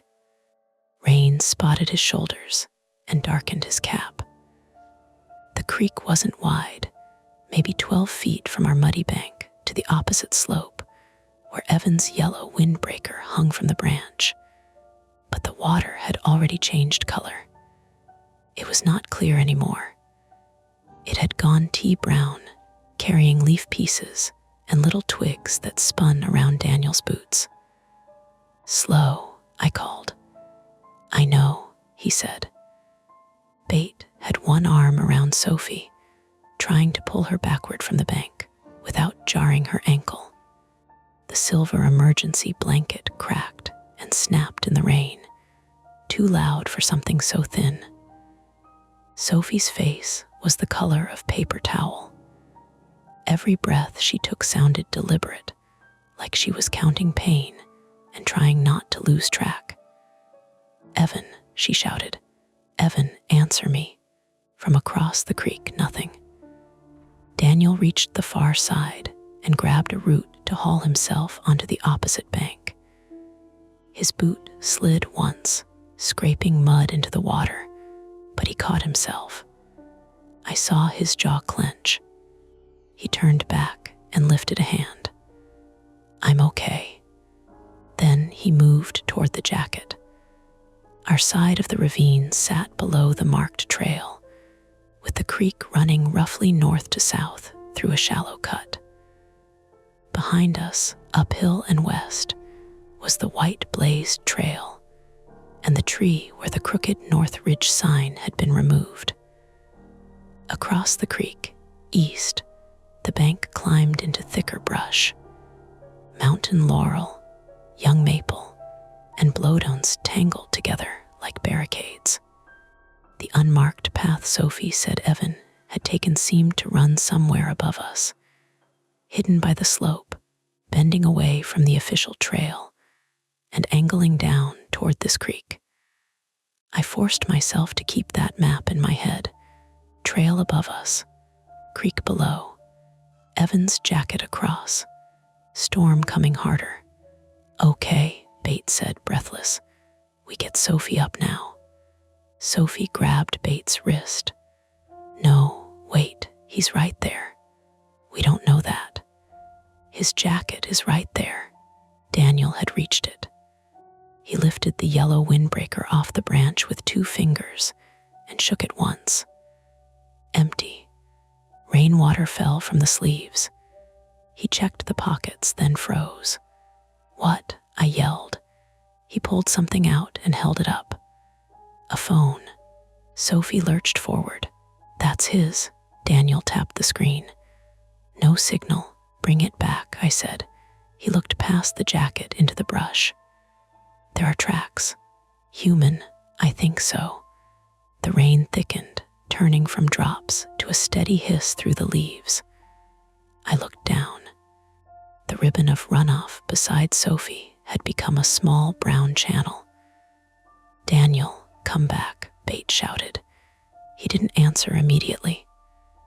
"Daniel," he turned, and even from across the creek, I could see the argument moving behind his eyes. The tracks, the voice we'd heard, the phone, the chance that Evan was 10 yards away with a broken leg or worse. Then the creek belched. "That is the only word I have for it. A pulse of muddy water came down from upstream, not high enough to sweep anyone away, but sudden enough to slap hard against the rocks and climb over Daniel's bootprints. A branch bumped through sideways and spun against one of the stones he had used to cross. Daniel looked down. "Back," I said. "Now." That was our first attempt. Get Evan's phone, confirm his position, maybe call for help. It half worked for about 10 seconds. Daniel shoved Evan's phone into his jacket pocket and started back across. The stones he'd used were slicker now. One had disappeared under a film of brown water. He stepped, planted the pole, shifted weight. His foot went out. Bait screamed his name.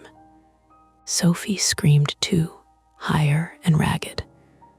Daniel dropped to one knee in the creek. Water splashed up over his thigh. He caught himself with both hands on the farthest stone, the trekking pole clattering away downstream.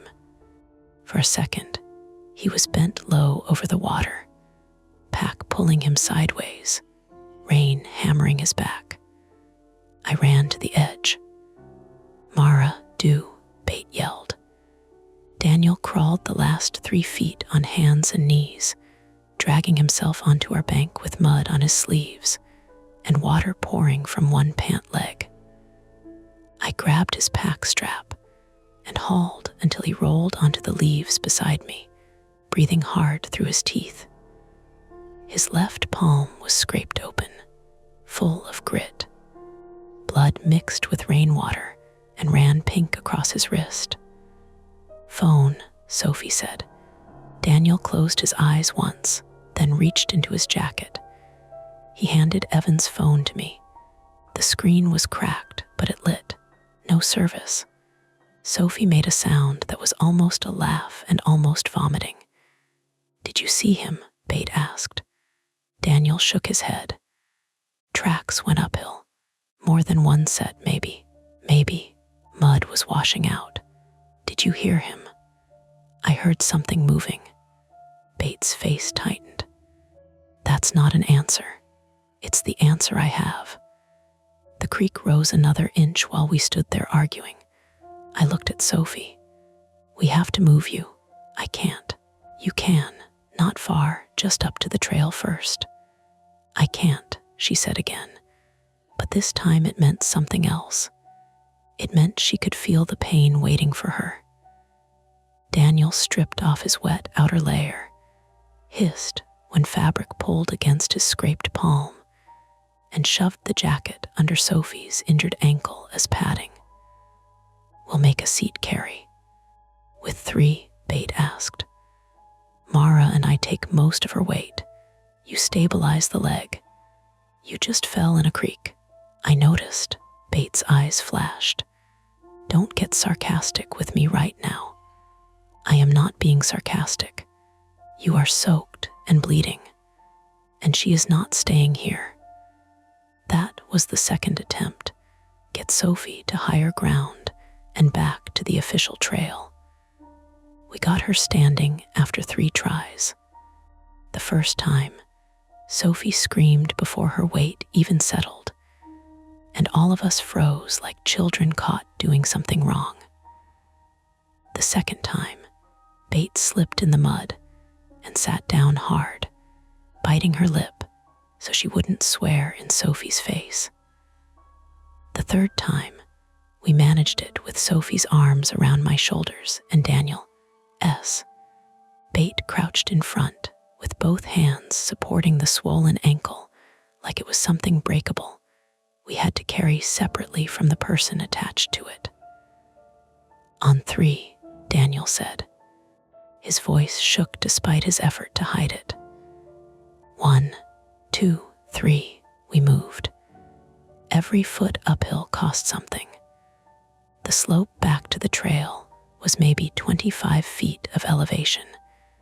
It felt like a wall. Mud smeared under our boots. Roots that had helped me climb earlier were slick now, and the ground loosened with each step, turning under us in greasy sheets. Sophie cried openly, short bursts of pain she tried to swallow and couldn't. Bait kept saying, "I've got your leg, I've got your leg," though none of us really had anything. Halfway up, my hip, the one I'd slammed on the rock, began to burn. Not sharp enough to be broken, deep enough to make each step feel slightly delayed, like my body had to ask permission before moving. Behind us, the creak got louder.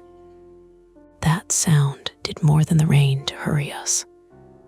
At the top, we collapsed onto the trail in an undignified heap. Sophie shook so hard the emergency blanket rattled around her shoulders.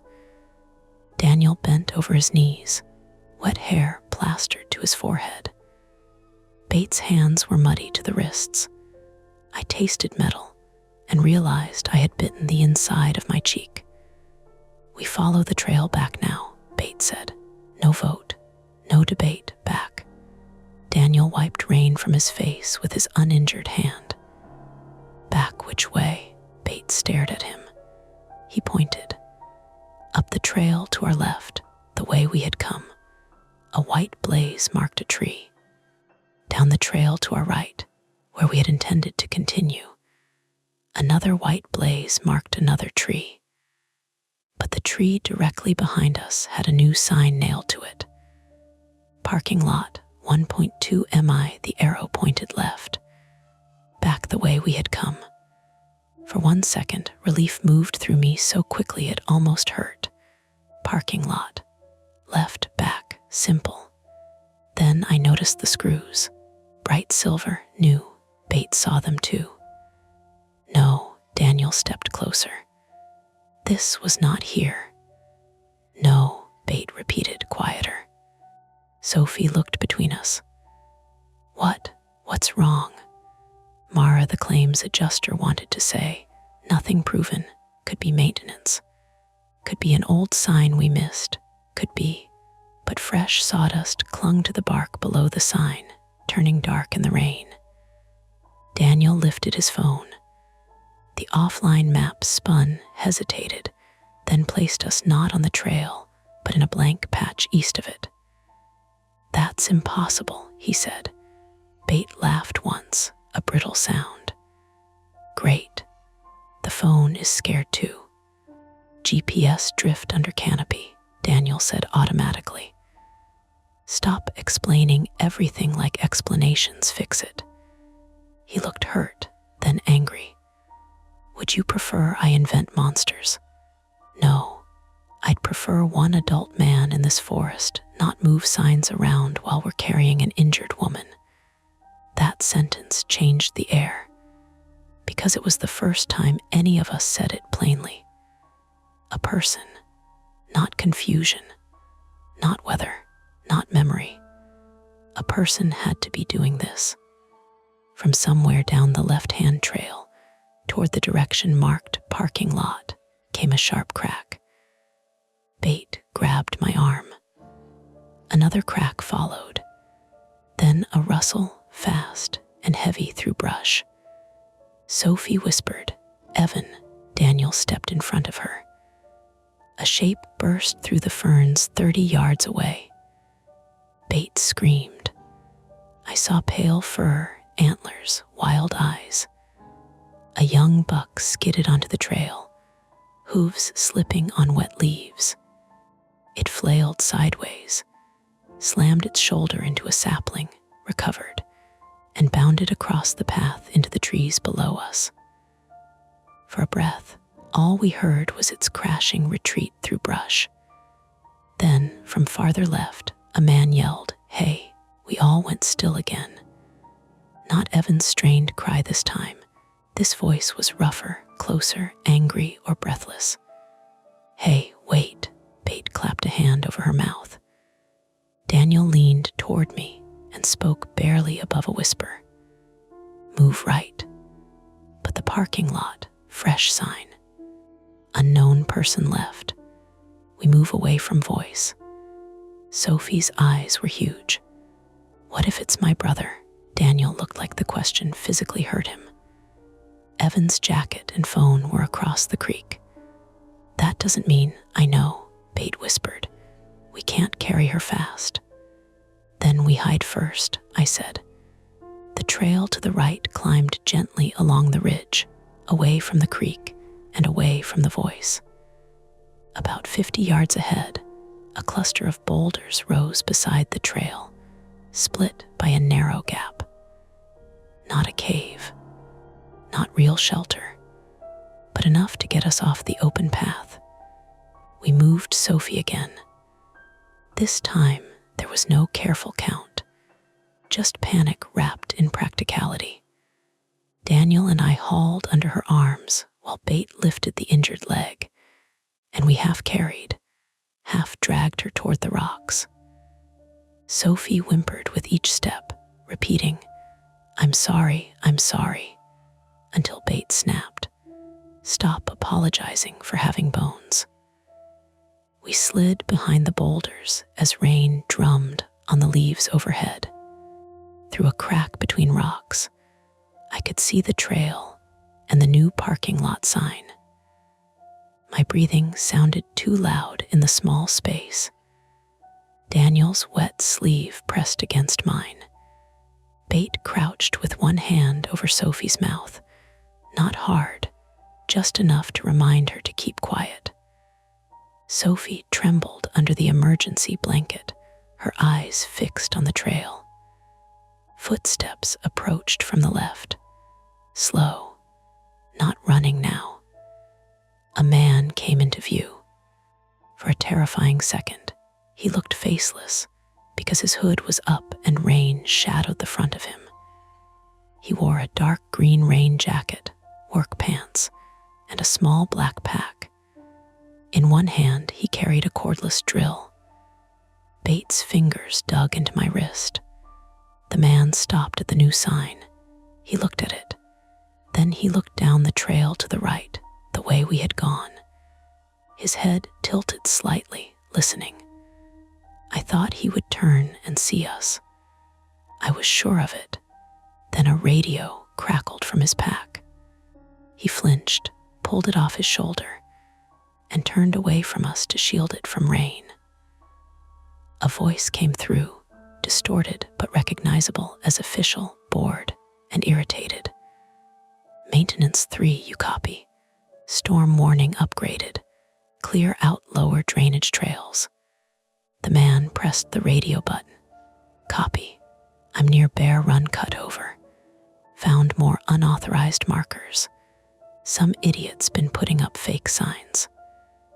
The relief that hit me was so intense I almost made noise. Not a kidnapper. Not a hunter stalking us. A maintenance worker. A ranger, maybe.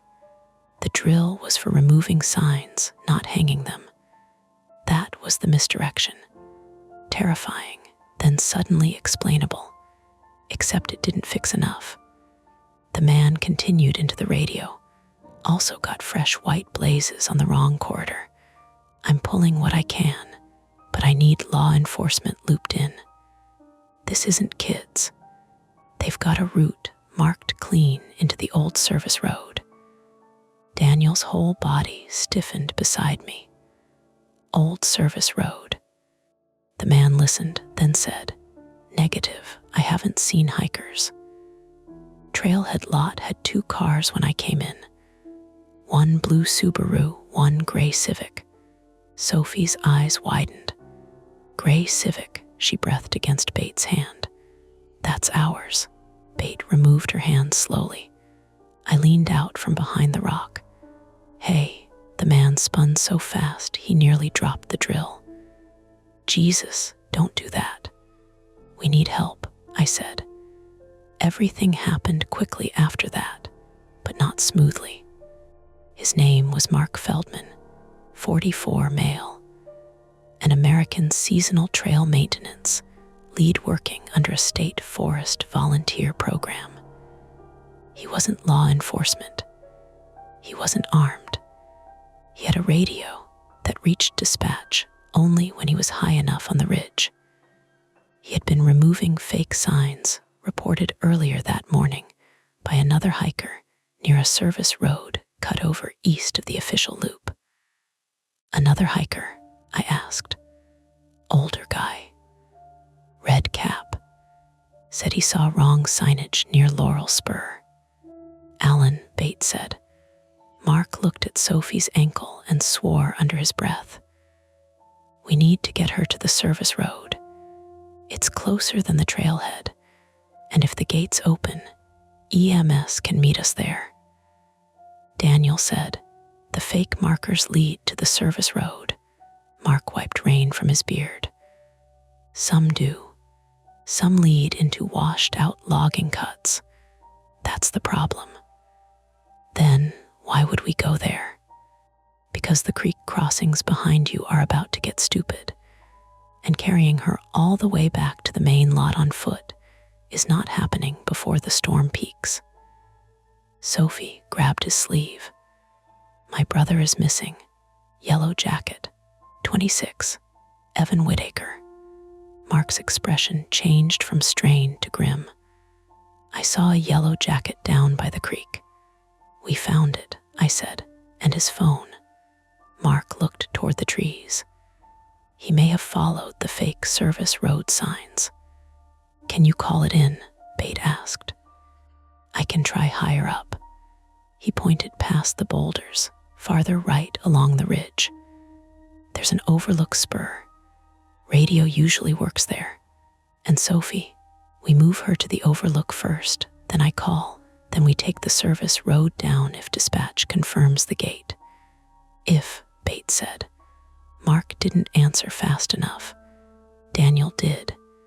If the gate is locked, EMS can't drive in. Mark's mouth tightened. They can cut it if they have to, but not if we can't tell them where we are. A low roll of thunder moved over the ridge, closer now. The rain turned heavy enough that the trail began to shine. We tried the radio right there.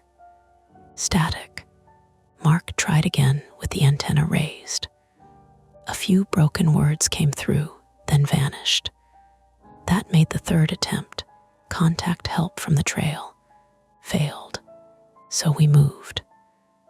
Mark took Bates' place supporting Sophie's injured leg because he knew how to keep it stable, and because Bates' hands had started shaking so badly she could barely grip. Daniel and I lifted under Sophie's arms again. Bate carried packs, phones, and the emergency blanket, her mouth set in a hard line. The overlook spur was supposed to be 0.2 of a mile. In good weather, with whole bodies, that is nothing. In rain, carrying a woman with a swelling ankle while a creek rose behind us, and someone had marked false trails through the woods, it became a country. The path climbed along the ridge with a steep drop to our right. Through gaps in the trees, I could see the creek below, now wider and white-edged around rocks. To our left, the woods sloped upward into laurel thickets and old logging scars, places where the ground dipped and rose in unnatural lines from work done decades before.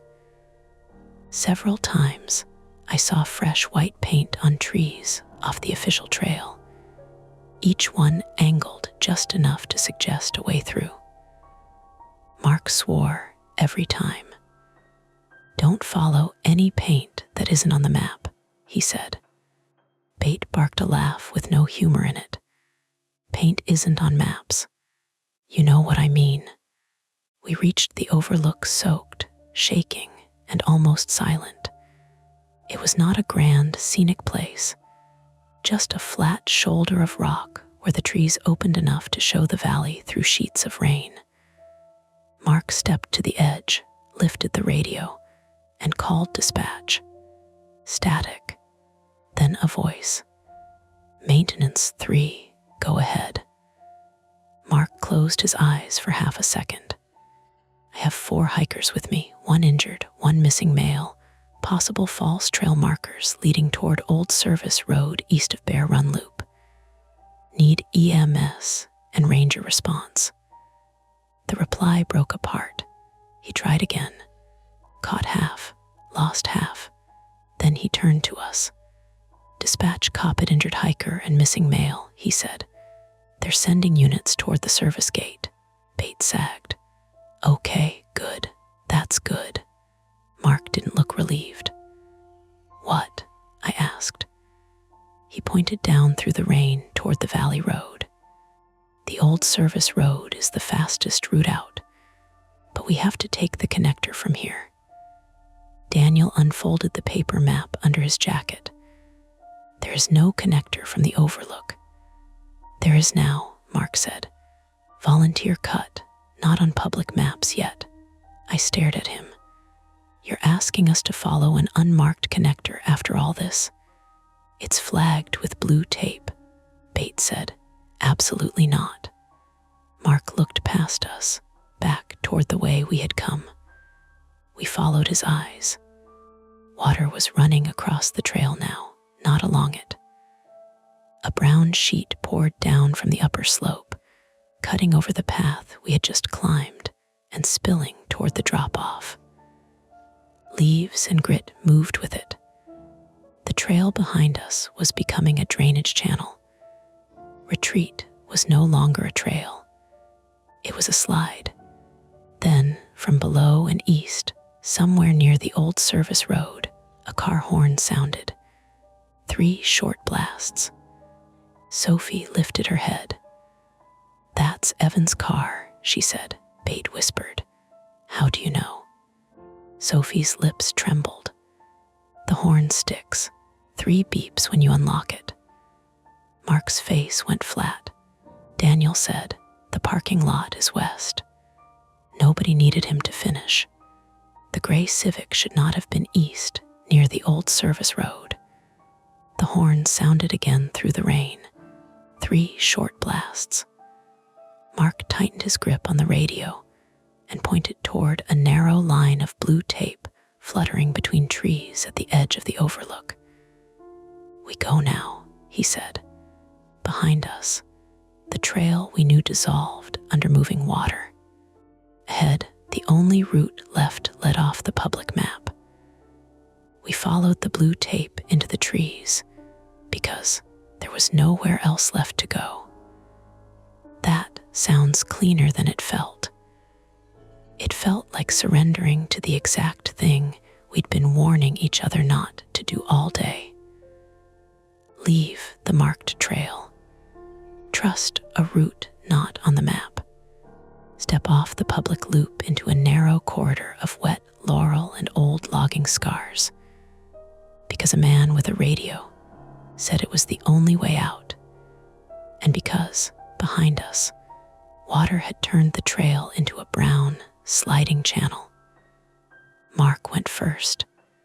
He held the cordless drill in one hand and his radio in the other, like neither was enough to be useful, but both were too important to put away.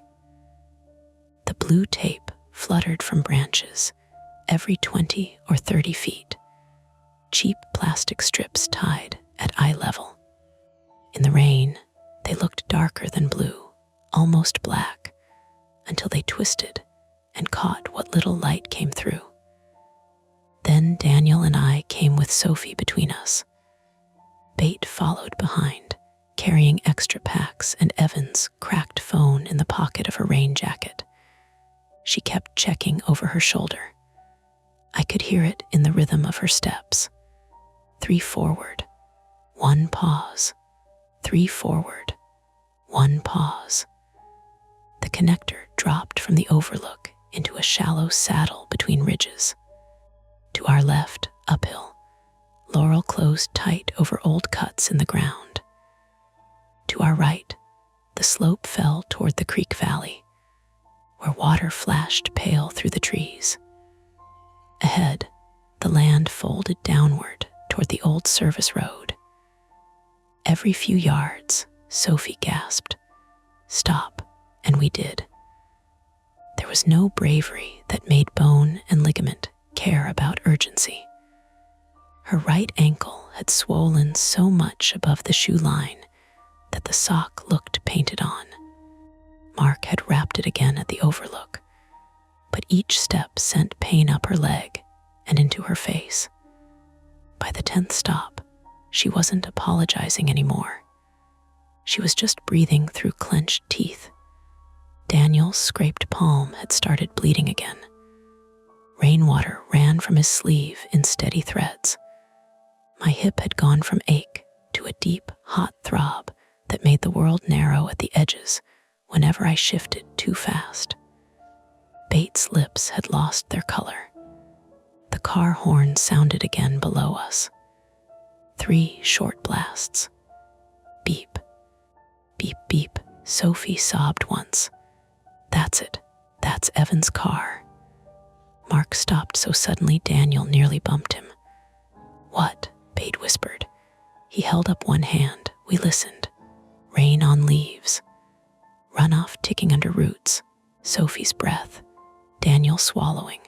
Then, beneath all of it, another sound. An engine idling. Not close. Not on the road directly below us. Somewhere ahead and down, muffled by trees and rain. Mark crouched, using a trunk to balance. Service roads maybe 200 yards that way. Can EMS get there? I asked. If the gate is open, Bates' voice was small. And if it is, Mark didn't answer. We moved again, faster now, though fast was not the right word for what we were doing. We staggered, we dragged, we corrected each other's slips. Once Sophie's bad foot brushed a root, and her scream cut through the woods so sharply that all of us froze afterward, waiting for something to answer. Something did. A man shouted from below. Hey, up here. Sophie lifted her head. Evan. Up here.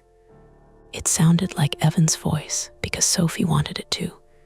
Because we all wanted it to. Daniel looked at Mark. Do you know that direction? Mark's face had gone hard. That's not the service road. The blue tape continued forward and slightly right. The voice had come from farther left, through a narrow break between laurel branches marked with 3 fresh white blazes on young maples. Too many blazes. Too close together. Bright. Wet. Bates saw them and whispered, No. Evan, Sophie screamed. The woods answered with movement. A figure appeared between the painted trees, 30 yards off. Yellow at the shoulder. A flash only, then gone. Sophie bucked against us. That's him, Evan. Daniel almost lost his grip. Hold her, he's right there. Mark stepped in front of the false root and raised his radio like he could threaten the forest with it. Nobody goes that way. But you saw him, Sophie pleaded. You saw him. I had seen yellow. That was all. Yellow could be a jacket, a tarp, a trick of wet leaves and panic. Then Evan's phone rang in Bates' pocket. The cheerful default ringtone snapped through the rain. 4 notes. Pause, 4 notes. Bate made a strangled sound and pulled it out. The cracked screen glowed. Unknown caller, don't answer, Daniel said. Bate stared at him. It could be don't. The call stopped. Immediately, from the false blazed cut, a second phone rang. Same tune. Farther left. Sophie began to cry in a way that seemed to empty her.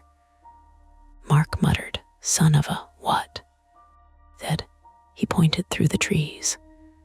There, tied to a branch just off the false root, was something black and rectangular, wrapped in a plastic sandwich bag.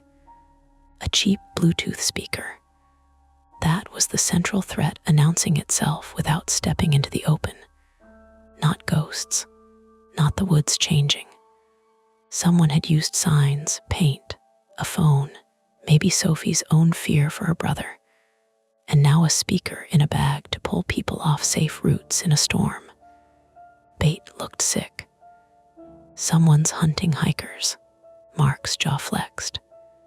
Or robbing them, or worse. We don't stand here figuring it out. A crack split the air, not thunder, wood. A tree limb came down somewhere behind us with a tearing crash, followed by the heavy thud of branches hitting wet ground. Sophie screamed again, and this time none of us blamed her. Then a voice spoke from the false trail, close enough that I could hear the smile in it. "Roads this way." A man stepped into view. He wore a yellow rain shell over dark clothes.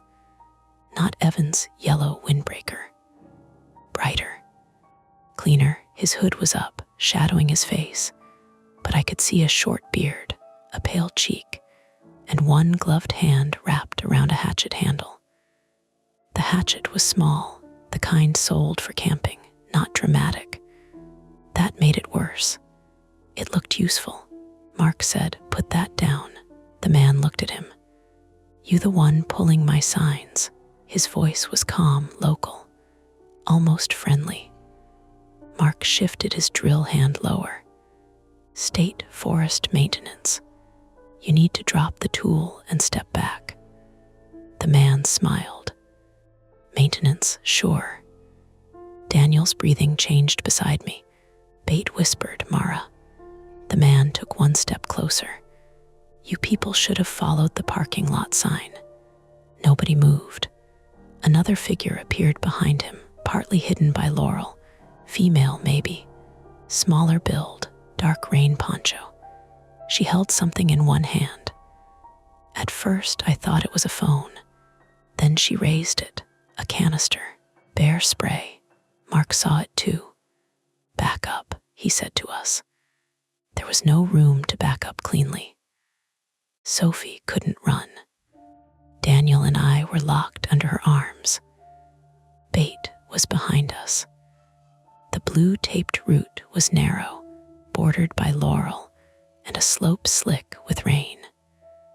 The false blazed route opened like a mouth to our left. The creek roared somewhere below. The man with the hatchet looked at Sophie. She hurt. Sophie trembled so hard I felt it through my shoulder. "Leave us alone," Bait said. The woman in the poncho laughed once. Should have stayed on the real trail. The absurdity of it hit me so hard that for half a second I almost laughed too. They had changed the signs. They had painted fake blazes. They had led Sophie and Evan away. And now she said it like a lesson. Mark lifted the radio. "Dispatch, Maintenance 3, contact with 2 suspects. East Connector, need law enforcement." The woman sprayed. Not at his face, at his hand. A yellow-orange cloud burst through the rain. Mark shouted and dropped the radio. The spray blew sideways in the wind, catching his cheek and Daniel's eyes and the side of my mouth. It burned instantly, not like heat, like every nerve deciding to scream with one voice. Daniel let go of Sophie. She dropped. I tried to hold her and failed. Her weight pulled me down, my hip exploding with pain as I hit one knee. Sophie hit the mud on her side and screamed through clenched teeth. Bait lunged forward and grabbed Daniel before he stumbled off the slope, lauded his eyes with his injured hand, swearing in Slovak, blind and panicked. Mark swung the drill. Not heroically, not cleanly, he threw it. The drill hit the man with the hatchet in the shoulder with a thick plastic crack. The man staggered back, cursing. The hatchet fell from his hand and slid into wet leaves. "Run," Mark shouted. Nobody could run. That was the part movies always lied about. When things break open, bodies do not become faster. They become heavier. They become stupid. They slip. They cough. They fail to obey. The woman raised the bear spray again. Bait threw Evan's phone at her. It was not a plan. It was pure bait, anger, and aim. The cracked phone struck the woman near the mouth. She yelped and jerked back, spraying a wild line into the laurel. The cloud drifted away from us this time, caught by the rain. I grabbed Sophie under the armpits and dragged. "Mara," she cried. I know, I'm sorry." I dragged her because there was no gentle option left. Mud soaked her leggings. Her bad ankle bounced once, and she made a sound I will still hear when I'm old. Daniel, half blind, grabbed my pack strap. Bait grabbed Daniel. Mark, coughing and swiping at his face, snatched the fallen radio from the mud. The man with the hatchet dove for it. Mark kicked the hatchet away first. It spun down the slope and vanished under leaves. The man slammed into Mark's legs. Both went down. The radio skidded toward me, its green light blinking through rain. "Take it," Mark shouted. I grabbed it. The man caught my ankle. I went down flat, chin hitting mud, teeth clacking together. The radio flew from my hand and landed under a rhododendron. The man's grip tightened around my boot. Not supernatural, not monstrous, just fingers and intent. That was enough. I kicked backward with my other foot and hit something soft. He grunted but didn't let go. Then Bait blew the whistle. One long blast, inches from his ear. The sound tore through the woods. The man flinched, both hands flying up. Kicked free, Bait blew again, longer, shriller. Her whole face was twisted with effort. Daniel, still blinking hard, swung his pack off one shoulder and smashed it sideways into the man's head. Not clean. The pack glanced off, but the full weight of water bottles and first aid gear knocked him down to one knee.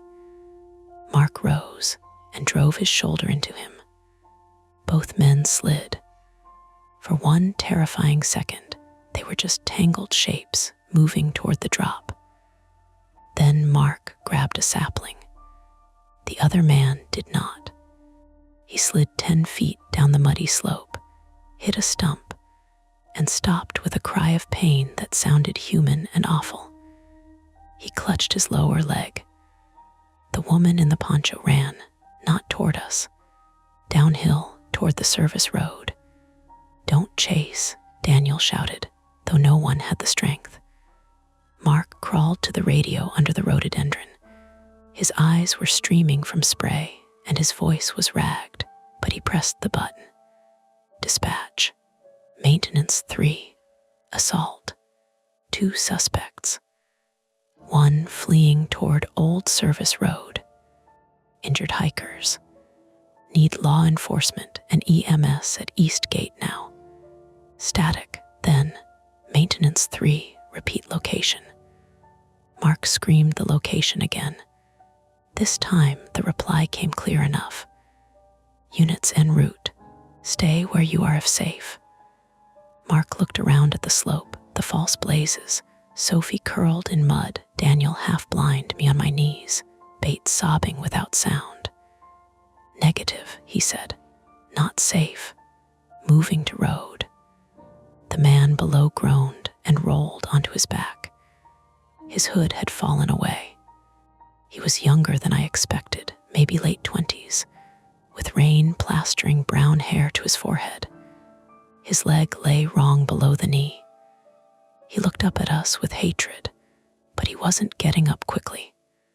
Mark pointed at him. "Stay down," the man laughed through pain. "You don't know the way out," Bait shouted. "Neither do you, apparently." It was such a Bait thing to say that for 1 second. Even then, I loved her more than I could stand. But the man smiled. "Gates locked," he said. Mark went still. From below came the car horn again. 3 beeps. Then headlights flickered through the trees. The gray Civic was there, east, not west, nose angled crookedly on the old service road, hazard lights blinking weak red through the rain. The driver's door stood open. Sophie saw it. Evan. We got moving because there was no choice. Mark tied the man's wrists with plastic trail tape and a zip tie from his maintenance pouch.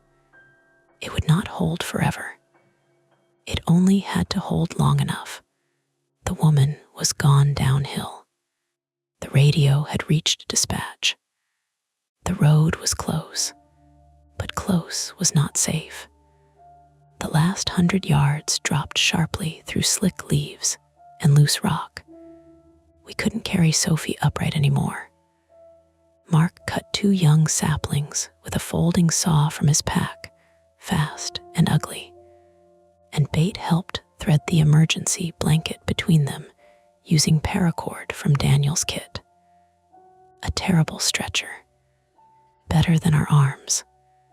We rolled Sophie onto it while she shook and begged us not to touch her ankle. "I'm sorry," Daniel kept saying, eyes red and swollen from spray. "I'm sorry." "Stop," she gasped. "Just do it." We dragged the stretcher, down the connector, past 3 fake white blazes, past 1 blue tape strip torn loose and stuck in mud, past the cheap speaker in its plastic bag, still tied to the branch, silent now. At the bottom, the old service road cut across the hill like a scar. Gravel under mud. Ruts full of brown water. The gray Civic sat 20 yards to our left with its lights blinking. The horn chirped once more as if greeting us. Evan was not in the driver's seat. He was behind the car. He lay partly under the open rear door, wrists zip-tied in front of him, duct tape hanging loose from one side of his mouth. His yellow windbreaker was gone, but his shirt was soaked through. Blood ran from a cut at his hairline and diluted pink down his temple. Sophie screamed his name. Evan lifted his head an inch. Soph, he was alive. That almost broke us. Bate ran to him, then stopped herself and looked around first. She had learned.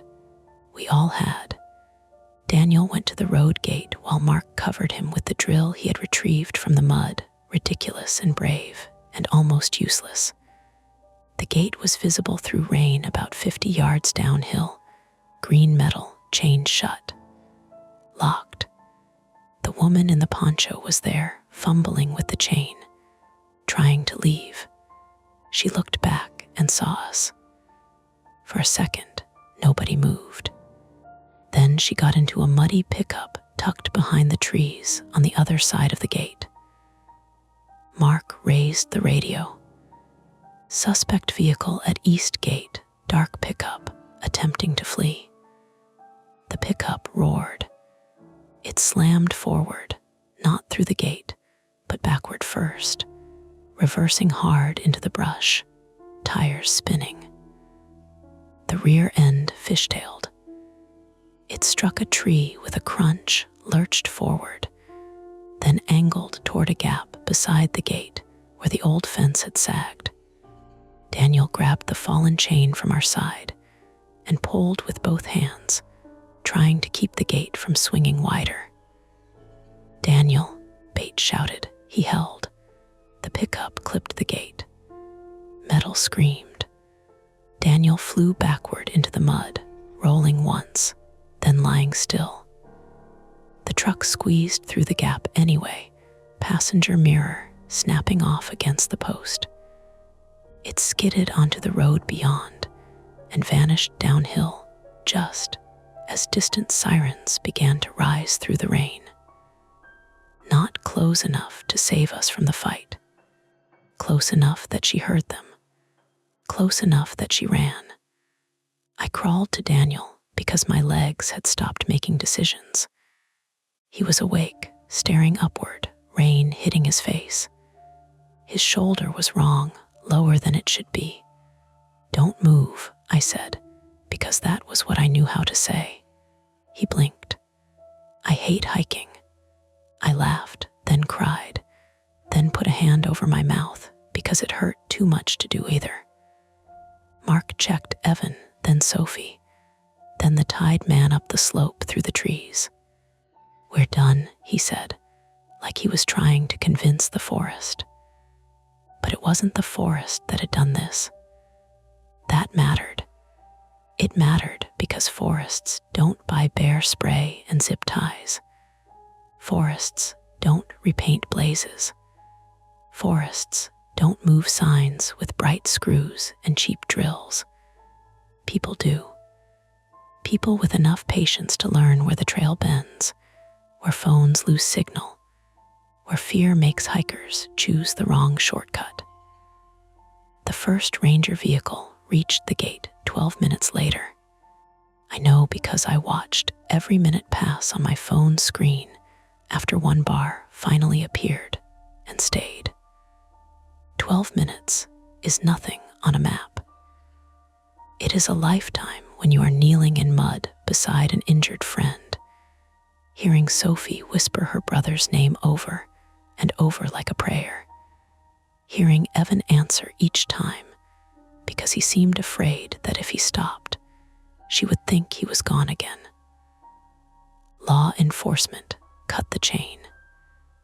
EMS came in with proper stretchers. The man with the broken leg was carried out under guard, swearing until a deputy told him to shut up. The woman in the poncho was gone for the moment, down the road in a damaged pickup with a missing mirror and bear spray on her gloves. The signs were still out there, some fake, some real, some pulled, some not.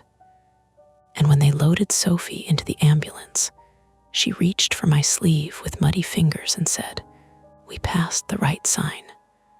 "I know we did," I told her. "I believe you." I did. That was the worst part, because by then, I believed all of it. The ambulance doors closed on Sophie first. I remember that clearly because she kept one hand outside until the last possible second, fingers hooked around Evan's like she was afraid the paramedics would take him somewhere different if she let go. They were both wrapped in foil blankets by then, silver shining dully under the rain, their faces pale in the red pulse of emergency lights. "Soph, I'm right here," Evan kept saying. His voice was rough from the duct tape and shouting. He had a concussion, 2 cracked ribs, and deep zip tie cuts around both wrists. Later, we learned he had been jumped near the false service road sign by the man in the yellow shell and the woman in the poncho. They had used his own key fob to find the Civic. The horn gave them away only because Evan's key was damaged when he fell, making the fob trigger randomly in his pocket after they dumped him near the car. That explanation made sense. It did not make the sound easier to remember. Sophie's ankle was worse than it looked, which felt impossible. A fracture, torn ligaments, surgery scheduled before sunrise. She kept apologizing to the paramedic for crying. The paramedic, a woman with gray hair tucked into her collar, said, "Honey, I'd be worried if you were." Daniel went in the second ambulance. He tried to argue, of course. He sat on the tailgate of the rescue truck with his left arm held tight against his body, face gray and eyes still streaming from the bear spray, and told an EMT he could ride with bait. The EMT said, "Your shoulder is dislocated." Daniel blinked through swollen eyelids. I suspected. "You also may have a cracked collarbone." I suspected less. Bait stood beside him, soaked through, Her arms crossed so tightly her hands disappeared under her elbows. She didn't laugh. Daniel looked at her then, really looked, and stopped arguing. "Okay," he said. That was how I knew he was scared. Bate rode with him. Before she climbed into the ambulance, she turned back to me like she had forgotten I was still standing there. Her face crumpled for 1 second, not into tears exactly, but into something younger. "Mara," she said, "I'm okay." She stared at me. I almost said it again. The old reflex rose clean and ready. "I'm okay. I'm fine. Don't worry. Go." Instead, I said, "I'm not. But go with him." She nodded once, hard, then got in. The ambulance pulled away through the opened east gate, tires hissing over wet gravel, lights washing the trees red and white. For a moment, after it passed, the forest looked ordinary again. Wet trunks, ditch water, ferns flattened under rain. The kind of place people took pictures of in October and captioned with little leaf emojis. Then a deputy walked past carrying a clear evidence bag with a hatchet inside, and the ordinary picture tore down the middle. Mark stayed with me until a ranger drove us out. He had refused transport at first, then gave up when a medic rinsed his eyes and told him he had chemical burns along one cheek. His beard was muddy. His hands shook whenever he wasn't using them. He kept looking back up the slope, toward where the male attacker had been carried out under guard. "They got him?" I asked.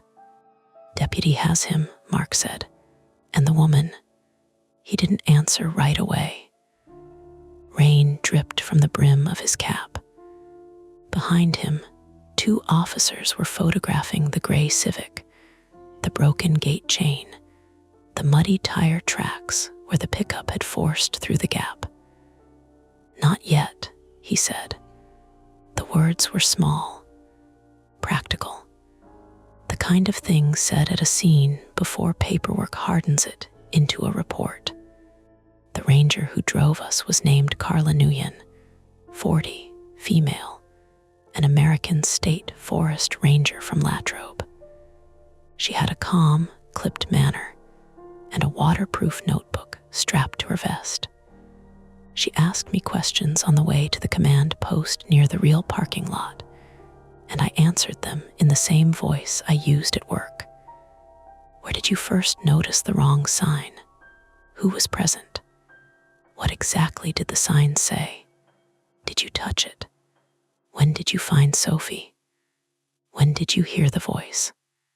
Could you identify either suspect?"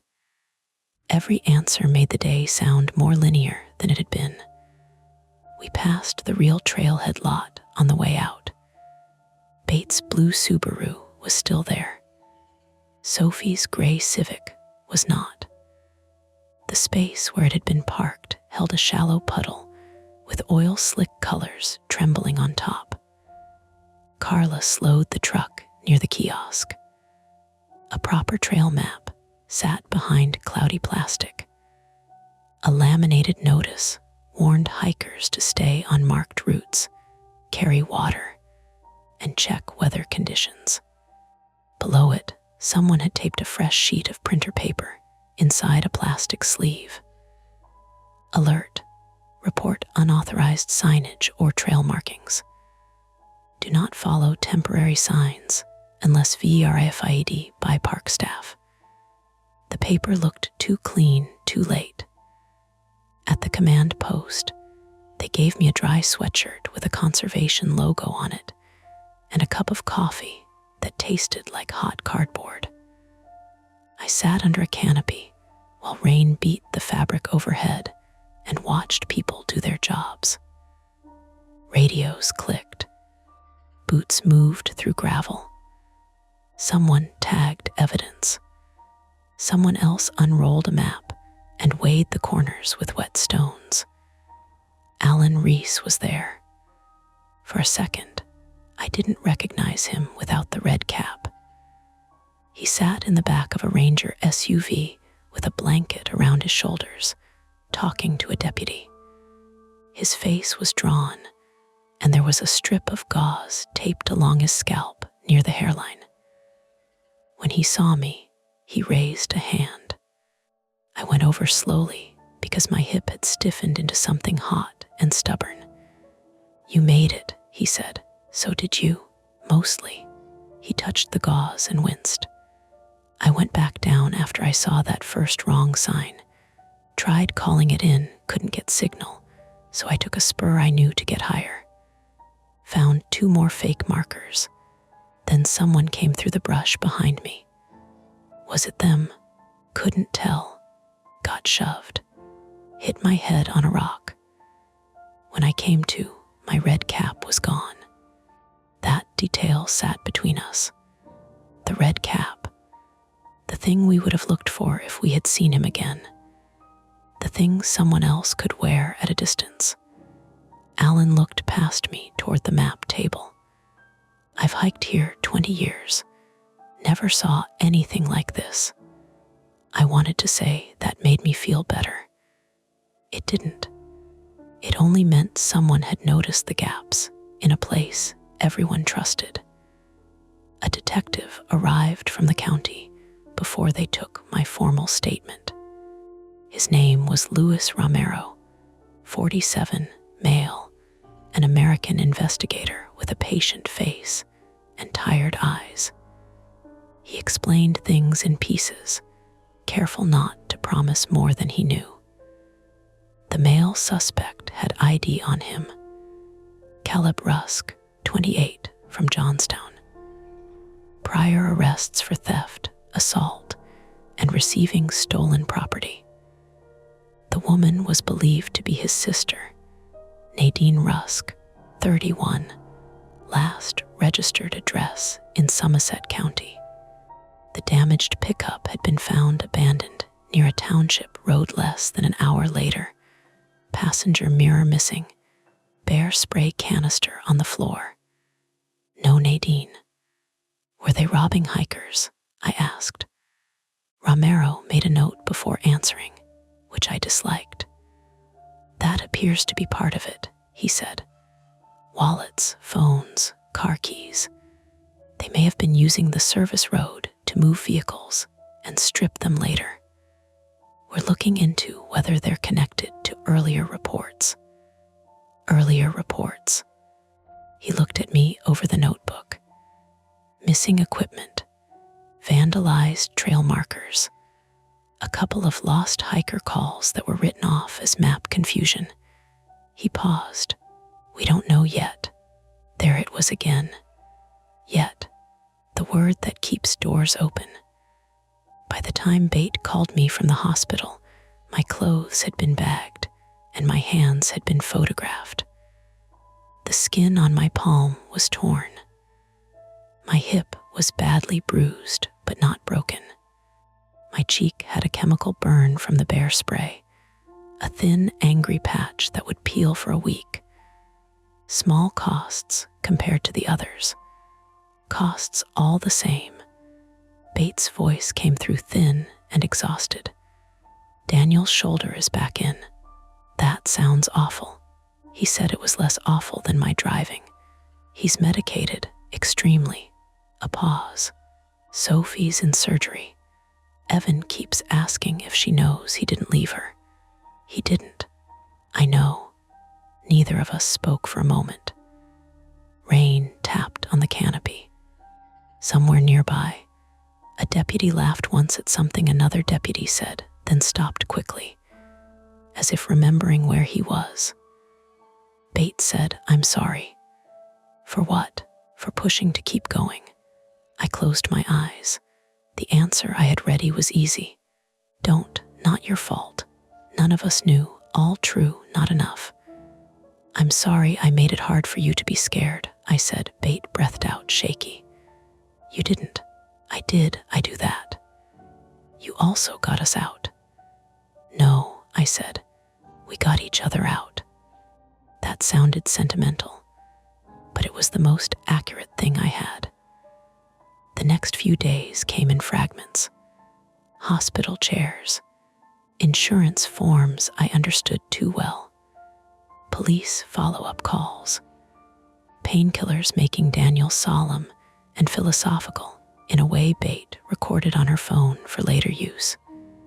Sophie sending a photo of her ankle in a surgical boot with the caption, "Worst hiking souvenir ever."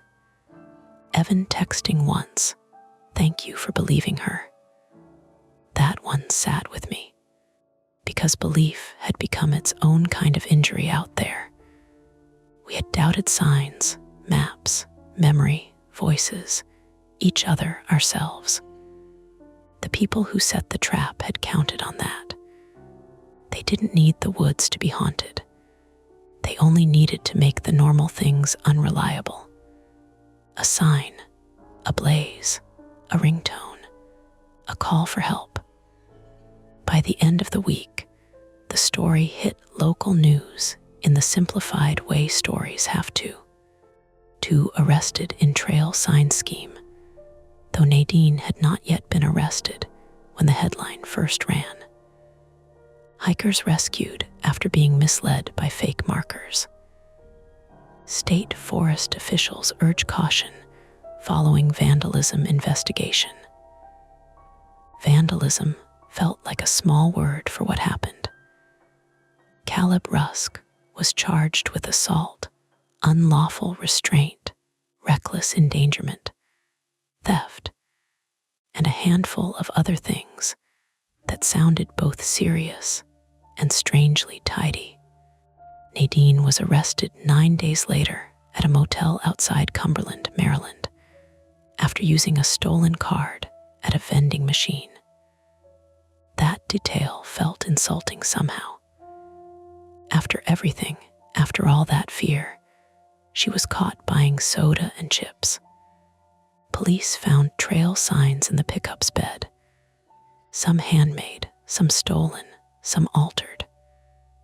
They found cans of white paint, screws, zip ties, 2 cheap speakers, a roll of blue flagging tape, and 3 phones that did not belong to either of them. They found Alan's red cap too. They did not find every sign. That was what Carla told me when I called 2 weeks later, though I had promised myself I wouldn't. We cleared the known routes, she said, closed a few unofficial cuts. Volunteers walked the main loop twice. Known routes, I repeated. Mara, I know. There are old logging roads all through that area, game trails, social trails, drainage cuts. You can't remove what you can't locate. I thanked her. I meant it. Then I sat in my apartment in Pittsburgh with the phone in my hand and listened to my refrigerator hum. Almost ordinary reality returned in pieces too. Work reopened around me like nothing had happened. Claims, calls, someone's basement flooded, someone's roof collapsed. People needed calm voices. I gave them one, but something had changed in the space between my voice and my body. When a woman called about a car accident and apologized for crying, I said, "You don't have to apologize." I said it before the script, before the policy number, before anything else. Bate and Daniel came over 3 Saturdays after the hike. Daniel wore a sling and complained about it constantly. Bate brought takeout and 3 cupcakes decorated with tiny frosting trees, which she claimed were for exposure therapy. We ate on the floor because my coffee table was covered in paperwork, and for a while, we managed to talk about normal things. Bate's students, Daniel's physical therapy, my neighbor's dog, which had decided 6:15 every morning was the correct time to scream at pigeons. Then Bate went quiet. I looked over and saw she was staring at my wall. I had taped the paper trail map there flattened under clear strips. Not as evidence, not exactly. More like I needed the day to stop moving around in my head. Daniel noticed too. He stood, walked over, and studied it. "That is not where the creek was," he said. I swallowed. "I know." He touched one finger to the map, then traced the loop. "The ravine where we found Sophie should have been west of the service cut. It was east." Bate hugged a pillow against her chest. "Can we not?" Daniel dropped his hand. "Sorry," but he kept looking. Because the official map was right, probably. Because GPS drift happens. Because panic distorts distance. Because rain changes paths. Because no paper map shows every scar of old logging and erosion and human interference. Because explanations exist. Because they do not always comfort. A month later, Sophie sent a group message. A photo of her, Evan, Bate, Daniel, Mark, Alan, and me outside a courthouse after a preliminary hearing. Everyone looked uncomfortable. Daniel's sling was gone, but his shoulder was stiff. Sophie had crutches. Evan's hair had grown over the healing cut on his forehead. Mark's cheek scar had faded to pink. Alan wore a new red cap. In the photo, I am smiling with my mouth closed. The message said, "Proof we are never joining a hiking club." Bate replied, "Speak for yourself." "I'm joining a mall walking club." Daniel replied, "Only if maps are provided." I didn't reply right away. I zoomed in on the photo, not on our faces, but on the courthouse notice board behind us. There was a flyer for a missing dog, a county fair announcement, and a public safety bulletin about trail vandalism. In the corner of the bulletin, almost cut off by the edge of the frame, was a picture of one recovered fake sign.